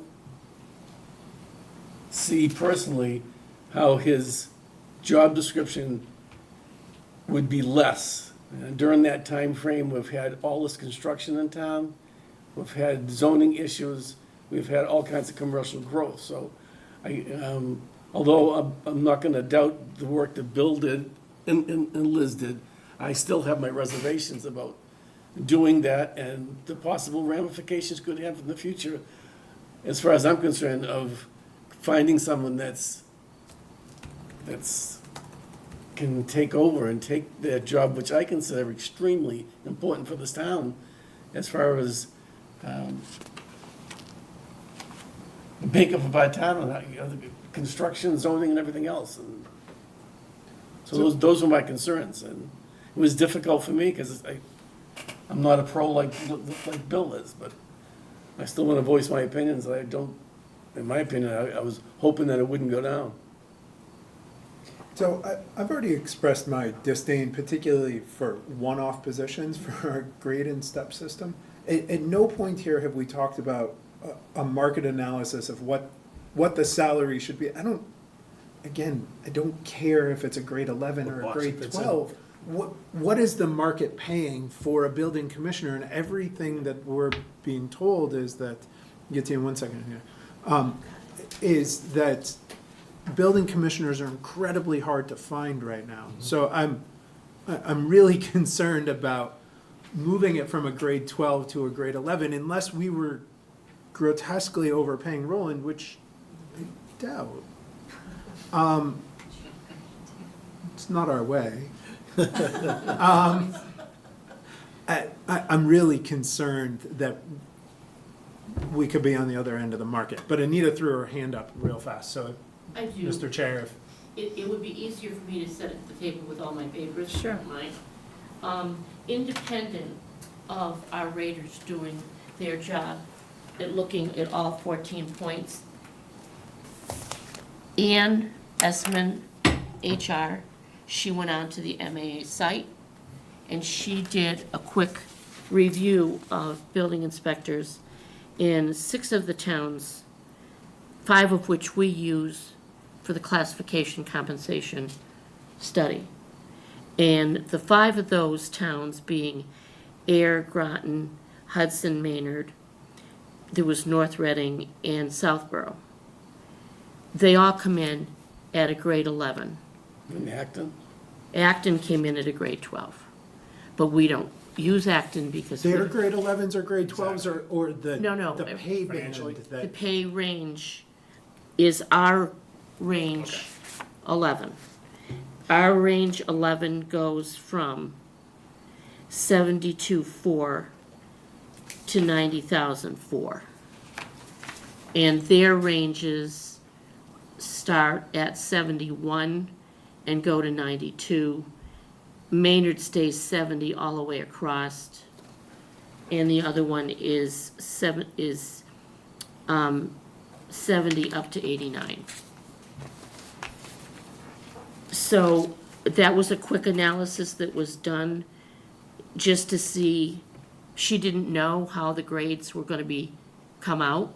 She had no idea what the raters were gonna come out, but she was trying to do a quick market analysis to see where we were. Going forward, if it were a 12, it would start at 85 and go to 106 as our classification planned for 2020. Once, as you have approved to go to town meeting to get another classification plan done, once that's done, we're in the process, we're going to put out 10 to 12 job descriptions for extensive review, and this could be one of them that we would ask our consultant, whoever it is, to review at length. That may change things. The other thing is, you come in, you can hire someone up to a step 3. If you choose to go higher than that, you can come before the personnel board and request that we give you a higher step. I would say we're extremely fortunate to have Bill on our board with 30 years of HR experience. And he says over and over when he does one of these reviews, and Steve has too, you don't look at the person in the position and you don't look at the salary of the position. You take the job description as it is and you go off into a corner and you read the job description, and we have 14 different points and they're rated 1 through 5. And that's how it's done. And if you look at what we have in place now that we got from our HR person who did this study initially, when we're using the rating system, one of the first things it says on how to use the rating system, if I might, is the position rating is not an exact science. However, this procedure introduces an element of objectivity in the evaluation process. A position should be rated without consideration to the qualifications of the present employee and/or the salary or wage rate. So everything that we have done since 2007 in our rating policy has been, we look at the job description and they rate it accordingly. if you have questions on rating, I'm sure Bill would be very happy to come up and explain how he arrived at an 11. So, Mr. Chair, if I may. Sure. So the rating policy is from 2007? It hasn't been? No, it was updated in 2016. It was? The manual that we have has been in place since 2007, But it was updated? but it's been updated. Okay. So in May of 2018, there was a bylaw that was brought before the town, and the job was rated at a grade 12. The position was rated at a grade 12. It had Would- been would rated at a that- grade 12 before that. Right. So Prior what to that. changed? What changed from the initial rating that gave it a grade 12 to now? I mean, I'm just, If you want to go all the way back to 2012, when the job was first rated, it was rated as an 11. okay. And at the time, before we put the classification up for vote at town meeting, we passed the grid out to all the employees and gave them an opportunity to look at where they fell on the grid. At that time, Roland was not happy with, the previous building inspector was not happy it being put at an 11 and expressed his concern that he should be in a 12 where the other department heads were. At that point, the previous town administrator asked Sandy, our consultant, to review the job description again.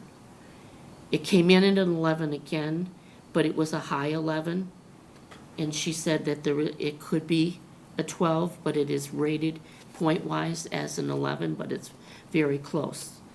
And in our discussion at the Personnel Board, we agreed to vote it as a 12. So that was. That's how it initially happened back in 2012, and it's been like that ever since. The reason his steps went up as high as they did is he was given a car as a compensation after 2012. Then the selectmen voted not to allow him to have a car, but he still needed to be compensated, so there was an increase in his salary of $3,000. That stepped him up several steps within that grade 12 to put him at a higher stake.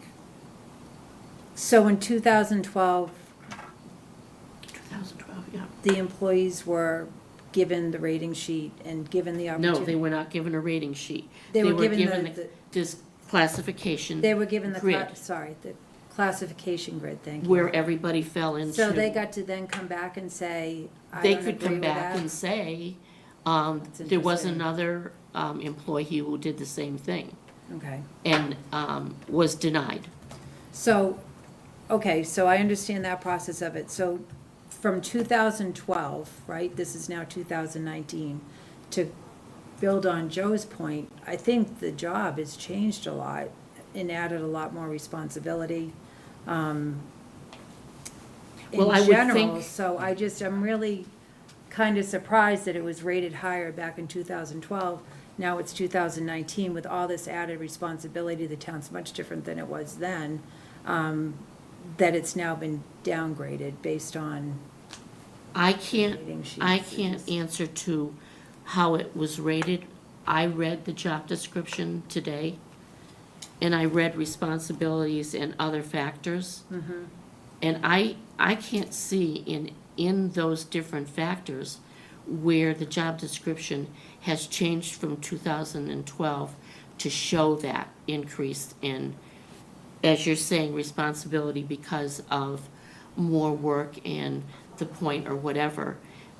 When the job description was handed to us to rate, it was the same as it was back in 2012 with the addition of an ADA responsibility. So the reflection of the additional work and responsibility that he has done doesn't reflect in the existing job description, in my opinion. Does the position have more supervisory responsibility than it did in 2012, regardless of what's in the job description? The revised job description? They have one, it shows one more person that would be under his supervision or hers, which wouldn't change the grade. Okay, That's not significant enough too. okay. But I might ask Bill to come and speak to how he arrived at an 11, if that's fine with you, if you'd want to hear that or not. Sure. Bill? Sorry, with the chair. I personally, my own personal opinion is I don't think that the job description reflects the additional work that he's taken on necessarily. But that's my own opinion. And I didn't do the ratings, so I can't speak to that. Joe, Gary. I think we can probably just let Bill speak to his rating, but at the end of the day, this is probably, I've been a classifier for many years on the federal side, so I understand the process. I just think that this is a commonality, that a position that the manager particularly sees, and in this case, you guys being the managers, of how they think a job should be rated, really is how you envision it, but it's not coming up, it's not apparent in the description. So a classifier, and Bill will tell you, has to really focus in on that piece of paper. That position description is everything you're saying about, well, there's increased responsibility, that's all great. But what's on that paper is what's on that paper, and that's what is being graded out. So Right. I think at the end of this, if you as a board is saying, are saying that you want this position to be a 12, then the position description probably needs to be rewritten to define maybe what some of these things that you're talking about that aren't in that description should be. But I don't think it's fair for the personnel board to walk you through that or show you what needs to be in there to be a 12. I don't think that's. Right, that's just gaming the system, right? Yeah. I just think if you're envisioning this as a 12 because of all these responsibilities, I think there's definitely assistance that can be made to show you, well, if you, it needs more meat. But, Right. I'm gonna let Bill speak And- for his classification. Right, and just to clarify, Gary, really was just trying to find out, well, how did it go from Yeah. No, a that's an 12 to an absolutely- 11? And we're trying. From May of 2018, when it last came before the town, to now? Like what, basically, that was really the crux of this conversation. How did that happen? Well, So I can answer that question. Right, yeah.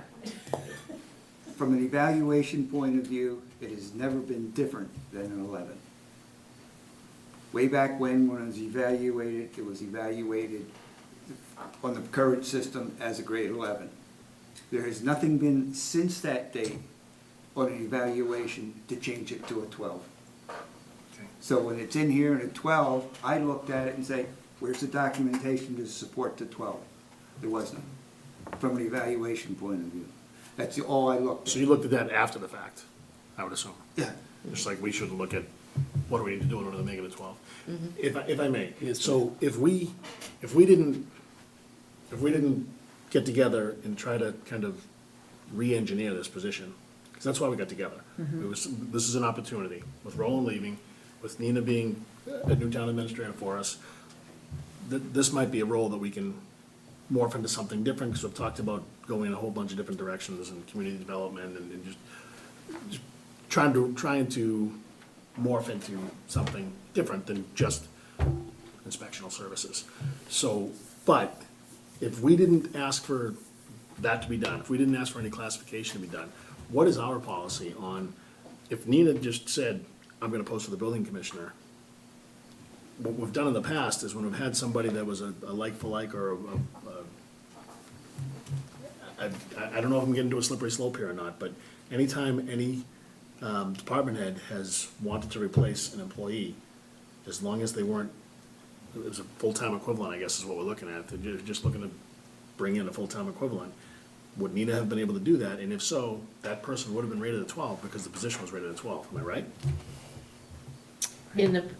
From as long as I've been on the board, if a position changes or a new person comes into the position, That's not true. if you have an existing job description and you're not changing that job description and it fell the way it fell on here, unless we rate it again because there's been a change, it would fall where it falls on here. So the question I think that Chuck is raising, I've been called a number of things. It might have been the worst thing tonight, though.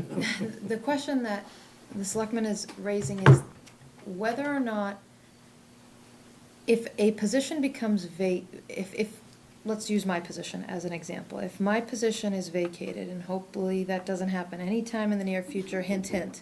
No, that was a joke. Stop making people come back on anniversary. Good point.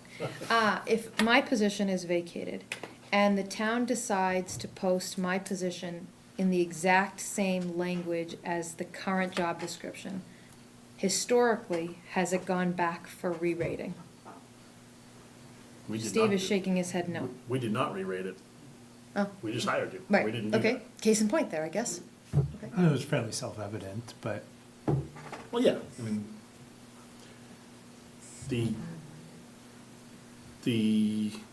I'm trying to think of a case where we had somebody that, Chris started to have somebody that he needed to replace, or Jim, it might even Perhaps when the predate. current director of Chris. Elder and Human Services was hired, was that re-rated? But in either case, I mean, regardless of whether we did or didn't, I don't think it would be prudent to simply put our hands over our ears and pretend. No, it's not, but I mean, I'm, in all honesty, we were trying to put forward a position that took on more responsibility and was a greater capacity than frankly what the previous building inspector had. Clearly, we didn't check off the boxes of the 14 characteristics, but I get your point, Bill, that it was an 11, and then when Roland pushed back, it was a high 11, and Sandy said, well, you could probably make a justification for making an exception. That's how it happened. Right. Yeah, but I didn't go through and look at what it had been before, right? I knew what it was, but I went in there with the concept, hey, I've got a position to evaluate, I'm gonna do it on its own merits. And that's what I did. And when Bill did it, he didn't know whether, when it came to him to do, whether there had been any changes made from the existing old job description. He got a job description, and he rated that job description. He didn't know if you'd put in a ton of things or taken out a ton of things when he read it, when he did it. As is the case whenever a rater does. We did put in a ton of things, but Nina said that we've been a little Yeah, unrealistic. the word that, Right. in retrospect, true. when I go back and look at the previous description, and I look at the new one, yes, there are added duties, but are those duties significant enough I get it. to change the rate? Yeah, get it. An 11's an 11. Okay, it can be a high 11. There's a range, when you score those out, 14 Oh, yeah. things times 5. Right. Well, If it comes in There's 100 points between an 11 70 and a and 12. 75, it's an 11. I don't know, it's been a while since Well, I've been personnel, but up to grade within a 9. certain range. Up to grade 9, the min-max or the evaluation is 25-point spread. Grade to grade 10, it's 50, 100% increase in the spread. You get above that, there's another 100% increase between min and max range under the evaluation process. So, I hate to say it, but my hands were kind of tied, even though it came out close to a 12, right? And I looked at it again because it was close, and I'm saying, okay, can we do this or can we do that? And I said, yeah, but I can't support it. So, this is to me, are there elements in the job description that we have inadequately captured that we're expecting of the position? I just, In some respects, I think there may be, because we had some things in there and we did take them out. So, Believe it or not, we're actually trying to be expeditious. We're trying to Right. get the position filled. yeah. You're in a difficult position. Yeah. I'm serious, I'm very concerned. I understand our policy is to not look at the pay grades. I'm very concerned about our ability to hire a building commissioner at a starting salary without personnel board approval that stops at $76,000 a year. It starts there and goes to 90. Starts at 72. Well, Yeah, it starts but to 72, You put but you in step But 4. you could start I it put at him at step 76, 3 at yeah. 76. Right. I'm But it goes concerned to about 90. being able to And it find goes to a good hire I at think that we're going to laughing position. stock. I don't think we'll get anybody. Yeah, Which that's a it risk stinks too. that, I mean, it's just, Yeah, It's you're supposed to municipal, it's add. municipal personnel, we're tied to this, I mean, there's a Right. reason it's in place. But it's, so we need to go, you see Ann out there, we need to go back to personnel. If we wanna post for something higher than a step 4, because we wanna get the most qualified candidates we can get, we need to come back to personnel, is that what I'm hearing? Correct. We don't even have the person in front of us yet. The, But if we wanna post a range that doesn't start at 72.4 and go to 77, well, the range, that is the range that it goes. If you were to hire someone and during your negotiations, you wanted to go to a step 4 or a step 5, then you would come to us. Well, I think your question is about the Understand my question? posting But range. the Correct. posting range, And so I'm told that historically, we have posted the range 1 to 3. right, Theoretically, we could change that and we could post 1 to 5. Because the personnel board has made exceptions up to step 5 in the past. I realize Concord's a much bigger community than we are, but they posted for the same position. They got 8 candidates, immediately eliminated 4. All of their candidates were in the $90,000 range. So, I mean, what are we gonna get? You can't, it's the tail wagging the dog, I get it, Bill, I You get it. can't compete with Concord. yeah. And I And preface my Acton- statements by saying that, Acton's range is 88 to 113. but we're competing against Concord. But, right, I guess that's. We can't, but we are. But then the other thing is, when you do this compensation plan, you wanna be at 55% medium. You're not going to 100%. We've always stayed within 50 to 50% the medium.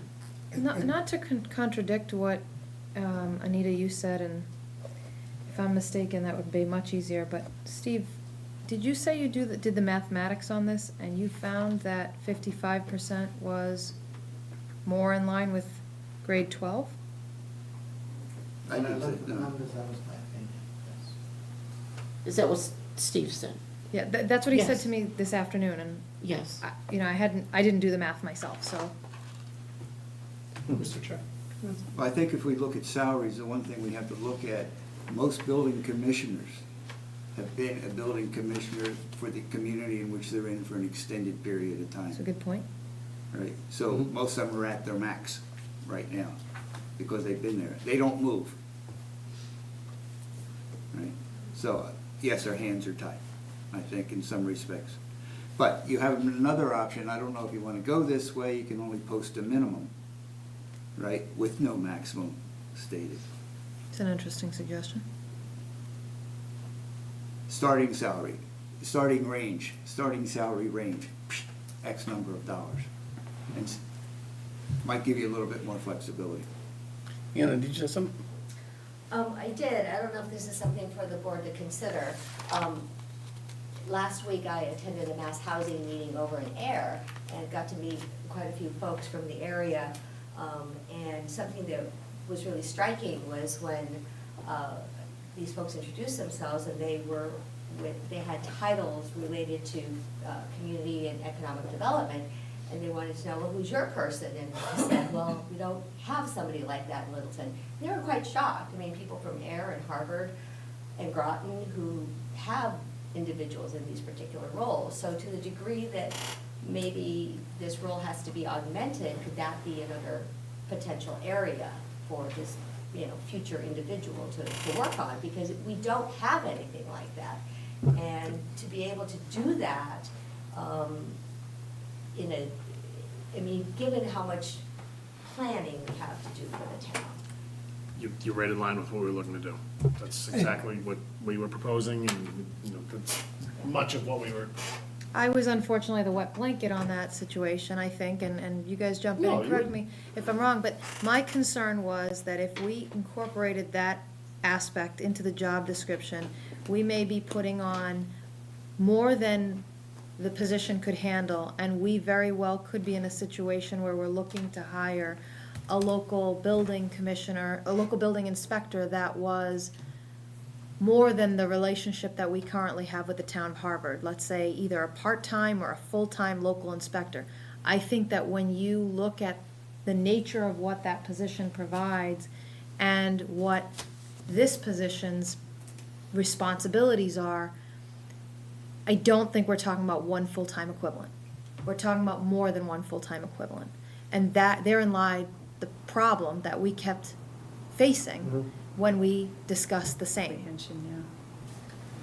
So, building off of Anna's point, one of the things that we've talked about is this position, this building commissioner position, also being responsible for, well, for the role that Maren currently fills. Now, we couldn't put that into this job description because of MOUs and things like that, but that structure generally made sense to us.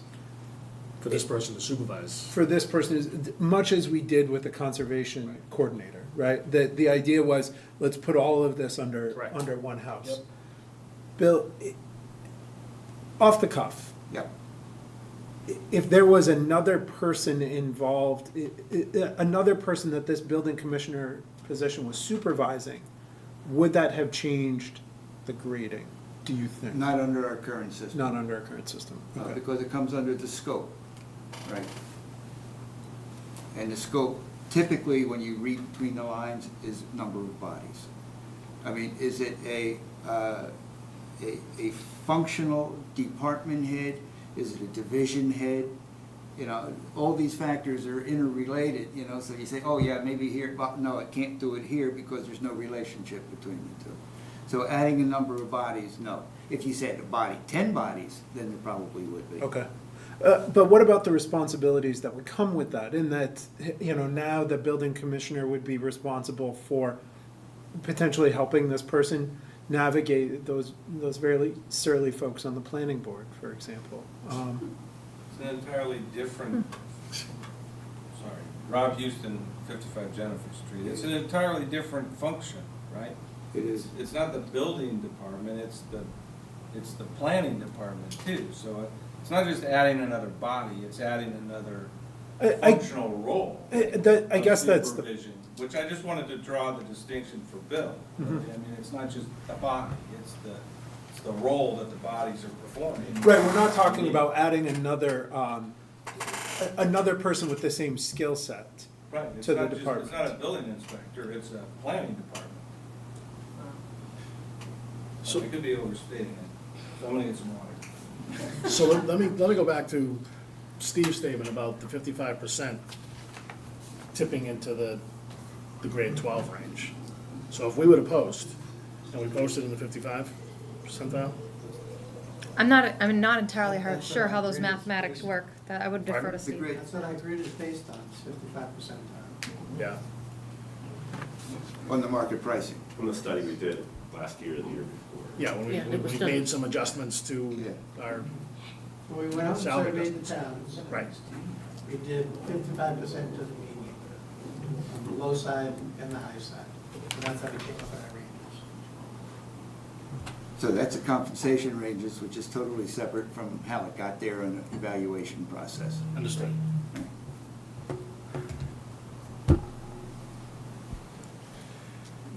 Okay. I just, to Chase's point, I think we're gonna be challenged to get a talented individual to apply. So the crux of the issue we're faced with, to summarize everything that's been discussed, and I'm one who agrees that we may be challenged, based on my experience, in terms of hiring a building commissioner, because of the market of available licensed building commissioners today, and the retirements of prior commissioners. In no way do my comments suggest that the rating was not proper. I haven't reviewed the details of the rating. I haven't done the rating myself.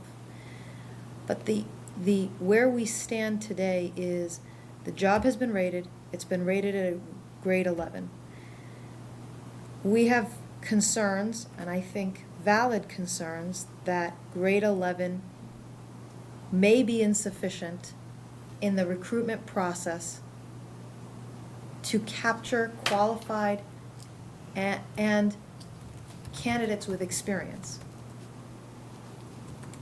in doing a small sample of a market analysis through the Mass Municipal Human Resources benchmark, I assume, study, it's determined that the communities that were pulled identify a range that's more similar to our grade 12. I, of all people, want to avoid a slippery slope, but I will just ask, because I think it's worth asking. Is there any scenario by which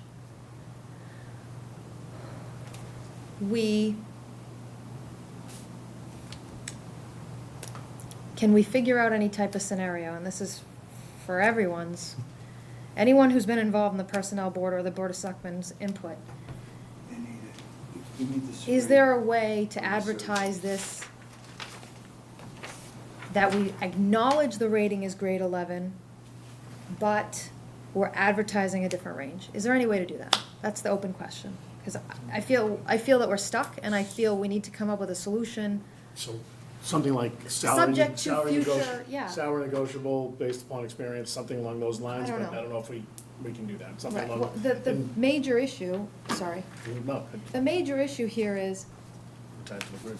well, we're tied to the grid, and again, the slippery slope is, what happens when some other position scenario is, well, you know what?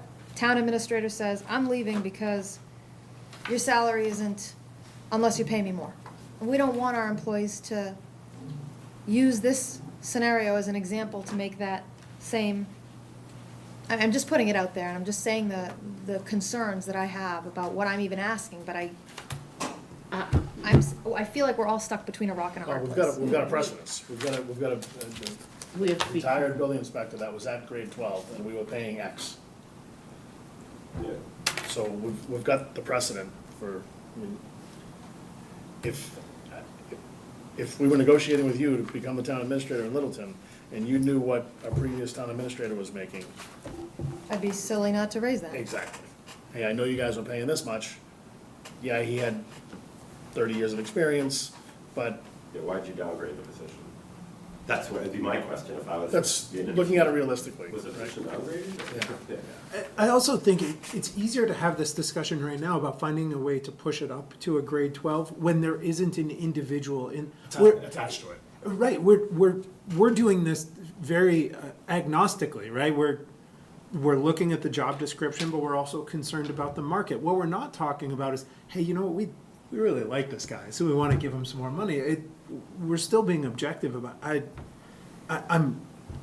I find the salary information that Anita cited compelling. It makes me less concerned that we'll get our teeth kicked in the market if we go out with an 11. But I would want to see that more comprehensively than just the 5 or 6. But I think we need to relook at the job The description. question I would have, though, is with the compensation plan, were those positions building and zoning? Were they what? Building and zoning enforcement? Because I know Acton isn't. Acton has a separate zoning officer. Building commissioner. That's a difference. Yeah, that's an They interesting. were all listed as building commissioner. See, that's part of the problem. I know. Title to title doesn't You're right, mean Bill. that they're the same. Correct. You're right. Correct, you'd have to physically pull And the job some could be descriptions called a and compare. senior inspector, or, I saw that on the MMA website, a senior inspector. Well, the Versus easiest a way to building do it, commissioner, you know, when so I've done the surveys in the past, is you always have an introduction, or you should always have an introduction to a description. In there, it's going to hit the highlights of what that position encompasses. Sure. If you use that to go out and do your surveys, now you're kind of apples to apples rather than apples to oranges. Because you've got a thumbnail, hey, does your thumbnail higher or lower or the same? You know, that's how you can get a more accurate response You can on figure your out the surveys. margins, yeah. Yeah. But MMPA, they go out and do their homework. That's Mass Municipal Personnel Association. Right. Right? And they generally go out with thumbnails to make sure that they get direct comparisons or close comparisons. Yeah, that could have been part of the problem here. I don't know. So at the risk of the tail wagging the dog, what happens if we post at a grade 12 with our current job description and continue to work with that job, just post at a grade 12 salary with our current job description, which is rated at a grade 11, acknowledging that there is some disconnect between what we think the job should entail and what's written in that, and continue to revise that job description to make sure it accurately reflects what we believe to be the scope of work in the position. In that manner, we're taking a gamble that a more accurate job description does in fact ultimately rate at a grade 12. I don't know what we do if that doesn't end up happening. But we also are avoiding the risk of posting at a grade 11 and getting garbage for candidates and finding out 60 days down the road that we're just in the same damn spot. Right. I'm gonna mince hair for a moment, but I'm gonna come back to what you're saying and try to provide you your suggestion in a different format. I don't think the Board of Selectmen, based on the town bylaws, has the authority to post a grade 12 with the modified job description. Okay. Mincing. Oh, I'm making that up. That doesn't surprise me at all that We don't. Right. Mincing, we do have an unchanged job description that does not include ADA coordinator. I swallow hard when I say this. I'm really, really digging deep, everyone. Town administrator becomes the ADA coordinator. I am already, and I was trying to hand it off, but we have a prior job description that hasn't been re-rated. Digging deep, we could post the unmodified grade 12 building commissioner job description. And I apologize to everyone who this Could I ask a doesn't fare question well on for. that? Yeah. We're not even sure that it was ever evaluated in 12. But wasn't it? It was put forward, playing devil's advocate, and I'm not necessarily. If we were paying at a grade 12, it was. You're paying it at a grade 12. That's, I mean, it's. through- But when we were back in 2012, the rating sheet from Sandy came in at an 11. High 11, there was a button there, though. High 11. From using your words. High 11. But if you wanted to grade this at 12, you could. However, And we did. the actual, once that was a draft, that rating sheet was a draft. Once it was decided that it was high 11 and could be a 12, that rating sheet was discarded to be replaced by the 12 rating sheet. So we don't know the points or how high that 11 was. And that is gone into infinitum, you know. So that's sort of what I was saying earlier. That you would have that ability because it's an FTE for FTE. It's the same job description, nothing's changed. I mean, again, I apologize as well. We've spent a lot of time on this. You guys did your evaluation. Gary? No, I was just saying, so it sounds like even then having this discussion is because of timely thing, we want to get this job announced. Is that why we're even talking, going down this road? Yeah, I So mean. we're about So a month really- behind already. Then why aren't we going back to the fact, how quickly can heads get together and you guys work on the PD? I mean, that's typically, you have it, it's in the head, I can see it's in your heads on how you envision it to be bigger than maybe. Stop looking in there. What's in, no, but what's in the PD? Took the top so right off. I mean, that's how you get a position reclassified, is you, the managers, get together and they work, they make sure that the right stuff is in there to, you know.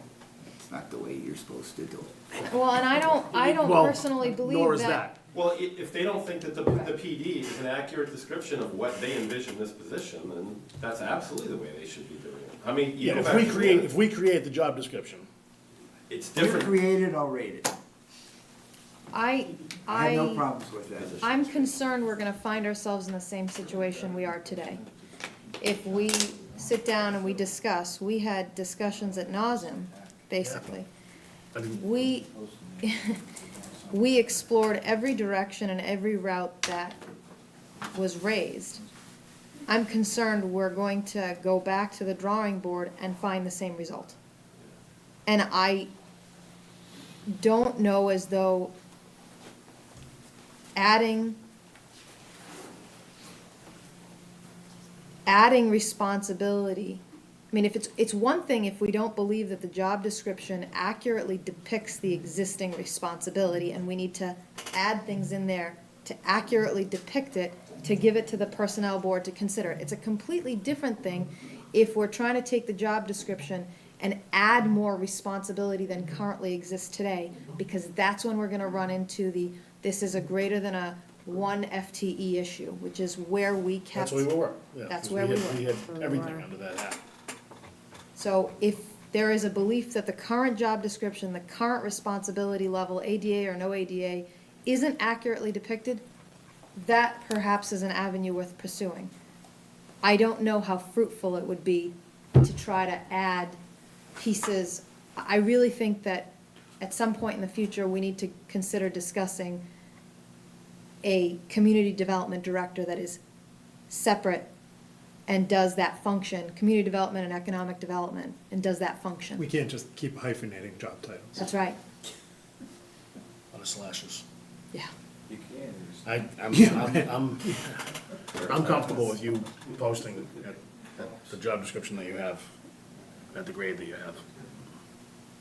I just think we're gonna get better candidates, and I respect you guys, and I appreciate all that you do, and I just think that in order for us to get moving, Yeah, and I made that suggestion, and I swallow it hard. swallowed very hard, and I don't know if it's the right suggestion, but I don't know how to move us forward. And so, it's the only suggestion I could come up with, and I'm not particularly pleased with it. It's like picking one bad scenario over another, for me. We don't know what the other scenario is, though. That's the problem. Yeah, I mean, just in the world of slippery slopes. Right. What, No, I know what that's slippery what slope you're do saying, I but pick today? We don't even have an alternative I think, slippery slope. yeah, I think it's the best option. Here's an alternative. Oh, please, Throw the slippery please. slope. No. What we've consistently said is high 11, low 12. We don't think $72,000 a year gets this done, right? That makes perfect sense to me, right? Kids are coming out of college with technical degrees and they're making $65,000 a year in Boston. This would be very aggressive, but what if we put a minimum salary on it of high 11? So a step 8, and I know this is big, but a step 8 starts at 86,109. Step 1, grade 12, starts at 85,461, plus or minus the same dollar value. I really respect the fact that it rates as a grade 11. And the ranges that we see, maybe it does, but this would require the personnel board to say, yeah, we could work with you. Now this, to honestly start at a step 8. This approach is entirely consistent with our policies, right? So what we do is we put on the job on the posting, minimum 86,109 and 12 cents. It's still a grade 11. And we continue to look at how this job evolves and how it fits together, and are there elements of this that we're not accurately capturing in the job description, so that if it does change, well, fine, then we make it a So 12. where can we go from there, though? If we get the candidate, and it's the person we want, and we go into negotiations with them, and we had our min, they came in and said, no, it's the min, I'm sure it's negotiable. And that's not gonna come up until Okay, final couple candidates. but now So where are we willing to go from there? but how high are we willing to Like go? Bill said, as a min. I agree, and I think we'd have to stay close to the min there. But that's true whether you rate it an 11 or a 12, right? I might be willing to work at a high 11 salary, but again, in real dollars, high 11 and a low 12. Yeah, but Same dollars. can we do grade 11 step 8, I thought we had the highest we could go You with 5. could make, you could take a motion tonight to ask the personnel board to consider that. Yes, you can. I think that would be the thing most consistent with our, I like that option better. It's something that you less need slippery. to think about. still a as- little greasy. but- It is, Yeah. but it's the It's least a good greasy. grease. And I would recommend that any personnel board members in this room not share their opinion on how they feel about that, because you're not posted for a meeting. Right. And the other thing that you need to think about when we do this new classification plan and grid, we are looking at expanding the steps out and the grades down. So if you were to ask us to go to an 8, there would only be 2 steps left over a 2-year period where this person could grow. But if this grid changes, they might have more steps to grow. Or the evaluation comes in at the end of our classification plan and puts them in a 12. Those are all options that are gonna go forward for 2021 that we have no idea yet, because we're just starting. And I think we still run the risk that we don't get the candidates we want. And listen, I mean, we go out with this approach, which I think is as close to consistent with our policies and procedures, and we get junk. Okay, now We have to reevaluate it that way. Now we really know. have to reevaluate, Right. but this gives us the best chance, consistent with our policies, of getting a viable candidate. Yep, Let's both, do it and I'll that just way. say, I'll just add to that slightly and say, both our policies and our constraints. Because our policies are not necessarily arbitrary in this case. No, I think they're very legitimate, right? Yeah, I do too. So is there a, assuming the board in majority is agreeable to that, is there a motion to request that the Board of that the Personnel Board consider authorizing the advertisement of the building commissioner / zoning enforcement officer at a grade 11, step 8 to begin? Is that the minimum? Is that what you were planning? Like, as Bill had suggested, perhaps listing it as grade, step 8 minimum, you know, the starting salary Salary, yeah. or range, or just that number. You put your hand, you tie your hands when you put in a range. Well, that's why I think we do the starting. Yeah, I think we just do starting. Yeah. Here's the starting salary. Yeah, You're better off doing a starting salary based on education, qualifications, Commensurate, whatever it yeah. is. But I wouldn't go to the max. I would come in a little low, gives you some more latitude on the other end. I would say maybe at the midpoint or something like that, rather than at the max. Well, so, and just to just tease out that scenario for a quick second, then what the Board of Selectmen would be really requesting is, if you're saying somewhere in the middle, hypothetically, step 5, the Board of Selectmen would be asking to the Personnel Board for their blessing on posting from step 5 to step 10, because even though you might only identify the step 5 number, in the end, the board's asking for the flexibility to be able to hire up to a 10 if the individual's qualifications merit that scenario. Correct? True. That was my question. So, What is 10? 10 is 9473. So step 5 to step 10 range is 79,949 to 9473. And that brackets us. So I'd say that our motion is that the personnel board would authorize the town administrator to post. a job advertisement for building commissioner / zoning enforcement officer between grades, No, I'm sorry, no, steps no, 5 I'd and say 10 that- of grade 11.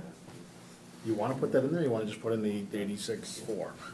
Oh, I was taking Bill's advice to go with the range of step 5 to step 10. Is that your advice? I thought you said we handcuff ourselves I with would, a if range. it was me, if I had the choice, I'd just put the minimum. yeah, just a So minimum, the with a step- salary starting at So X. which one, the 80, the step 5? Step 5. I think we gotta be over 80, wherever I we think are. that's a significant psychological number. If we're gonna put a minimum, then I would say we should call it step 7, which is 84 on the nose. Yeah, so use the figure, yeah, starting at 84. And 24 With cents. flexibility to go to the, So, the draft motion could be that the Board of Selectmen vote to request that the Personnel Board consider authorizing the posting of the building commissioner / zoning enforcement officer at a minimum of step 7 of grade 11, yeah, which is Wanna post that? $84,000. I wouldn't I say, wouldn't no, do we steps wanna and use grades, the 'cause they're different in number. every town. We wanna I'd just use the say actual $84,000. amount, $84,000. And 24 Well, I mean, the cents. posting would include the numeric number. Oh, okay. Your request to the Personnel Board should be tied to the grid. Oh, okay, gotcha, What you said. yeah, it's late, yep. Second. Who made it? Chase made it? Yeah, Second. sure. All in favor? Right about now, I'll make whatever motion you need. Aye. Thank you, guys. Thank you. Thank you guys for your hard Appreciate you work guys on being this. here this late, helping us out with this. And your patience. It's all with right, I'll us. submit my bill. Yeah, good luck. We all will. Hey, we're getting overtime Give here. you a free pass to Mount Snow or something. Oh, yeah, right. I get that already. Yeah, I know. Thank you. Thank you, I'm running out of gas here. I know. Yeah. So, Anybody else eat dinner yet? We have what, update and town policy review, we can put that off, right? yeah, so all I'm gonna ask is, of you, is if you can read what's provided in the packet, and go through it and just make notes and be prepared to make comments and provide any questions going forward. We don't need to tackle that tonight. Yeah. Yeah. We did inadvertently, I think, or perhaps intentionally, jump over library project updates and information. Right, Is so there I anything? already talked to Mark about that, and I can give the board a quick update. So, going back to when the Board of Selectmen voted, and it was in 2017, to submit the grant application, to provide the trustees with permission to submit the grant application to the MBLC. Part of that submission required that the Board of Selectmen sign a certification attesting to the accuracy and the information contained in the grant application. Part of that submission included a letter from the planning board regarding the parking plan that was also submitted along with the grant. As Mark brought up, in our joint meeting with the library trustees, the parking plan has since changed since the original grant submission. So I talked to Mark about that and said, you know, what's the plans? The parking plans changed, but are you going back to the planning board to submit to them your new parking proposal? Which they are, they're going back to them in October to review that with them again. So that was all that discussion was gonna entail. So I forget the date of the meeting with the planning board in October, but, so that'll, what are we, dotting our i's and crossing our t's, I mean, Yeah. we're right? crossing So- our eyes and dotting our Ts. Yeah, I always say it exactly, backwards. right. So between a rock and a hard candy? Right, and, yeah, so that's all set. Okay. Thanks. Yep. I guess the next one is adopt 2019-2020 goal topics. We gave you as many assignments as we could possibly come up with, Chuck, so hopefully you have a lot of bandwidth. Right. No, I'm kidding. We tried to be balanced. I think the board was. The listing is a document that Cindy had put together, again, and much appreciated, Cindy, for capturing that. If the board's prepared, really, I think you're just identifying the goal champions and perhaps the process that Cindy drafted in the outline in the packet. Right. So I think it's important now that we've identified our goals and who we're gonna work with on certain goals, that we actually be conscious of making an effort to meet and move forward with some of these objectives. Some of them are more time-sensitive than others. For example, fall town meeting Q&A session to discuss articles on the warrant, I think is an awesome idea. I'd love to see that actually come about. And then the other thing was just improving communication and maintaining an inclusive approach. Inclusive approach with respect to the senior center and space needs studies. that's not really something that we need to tackle immediately before town meeting. And then I just highlighted in here, some of the shorter term. Oh, that's what the highlight. That's what the highlights are, because those are already ongoing. Am I saying this right? Yeah, and then, no, those are some of the shorter term objectives, whereas the other ones that aren't highlighted, like senior center, housing, sewer project, master plan, space needs, economic development, those are things that we're already championing, that we have been for the past couple of years. They're already ongoing, so they don't really, they're kind of going at their own pace and moving, progressing in the normal course. So it was the highlighted ones I thought that maybe required some more immediate attention in the short term. So I'll move that the Board of Selectmen vote to adopt the 2019-2020 Selectmen Goal Champions and process outlined in the packet. Second. All those in favor? Aye. Aye. I think we just have minutes left. I think you're right. Move that the Board of Selectmen vote to approve the meeting minutes of September 5th and September 9th, 2019.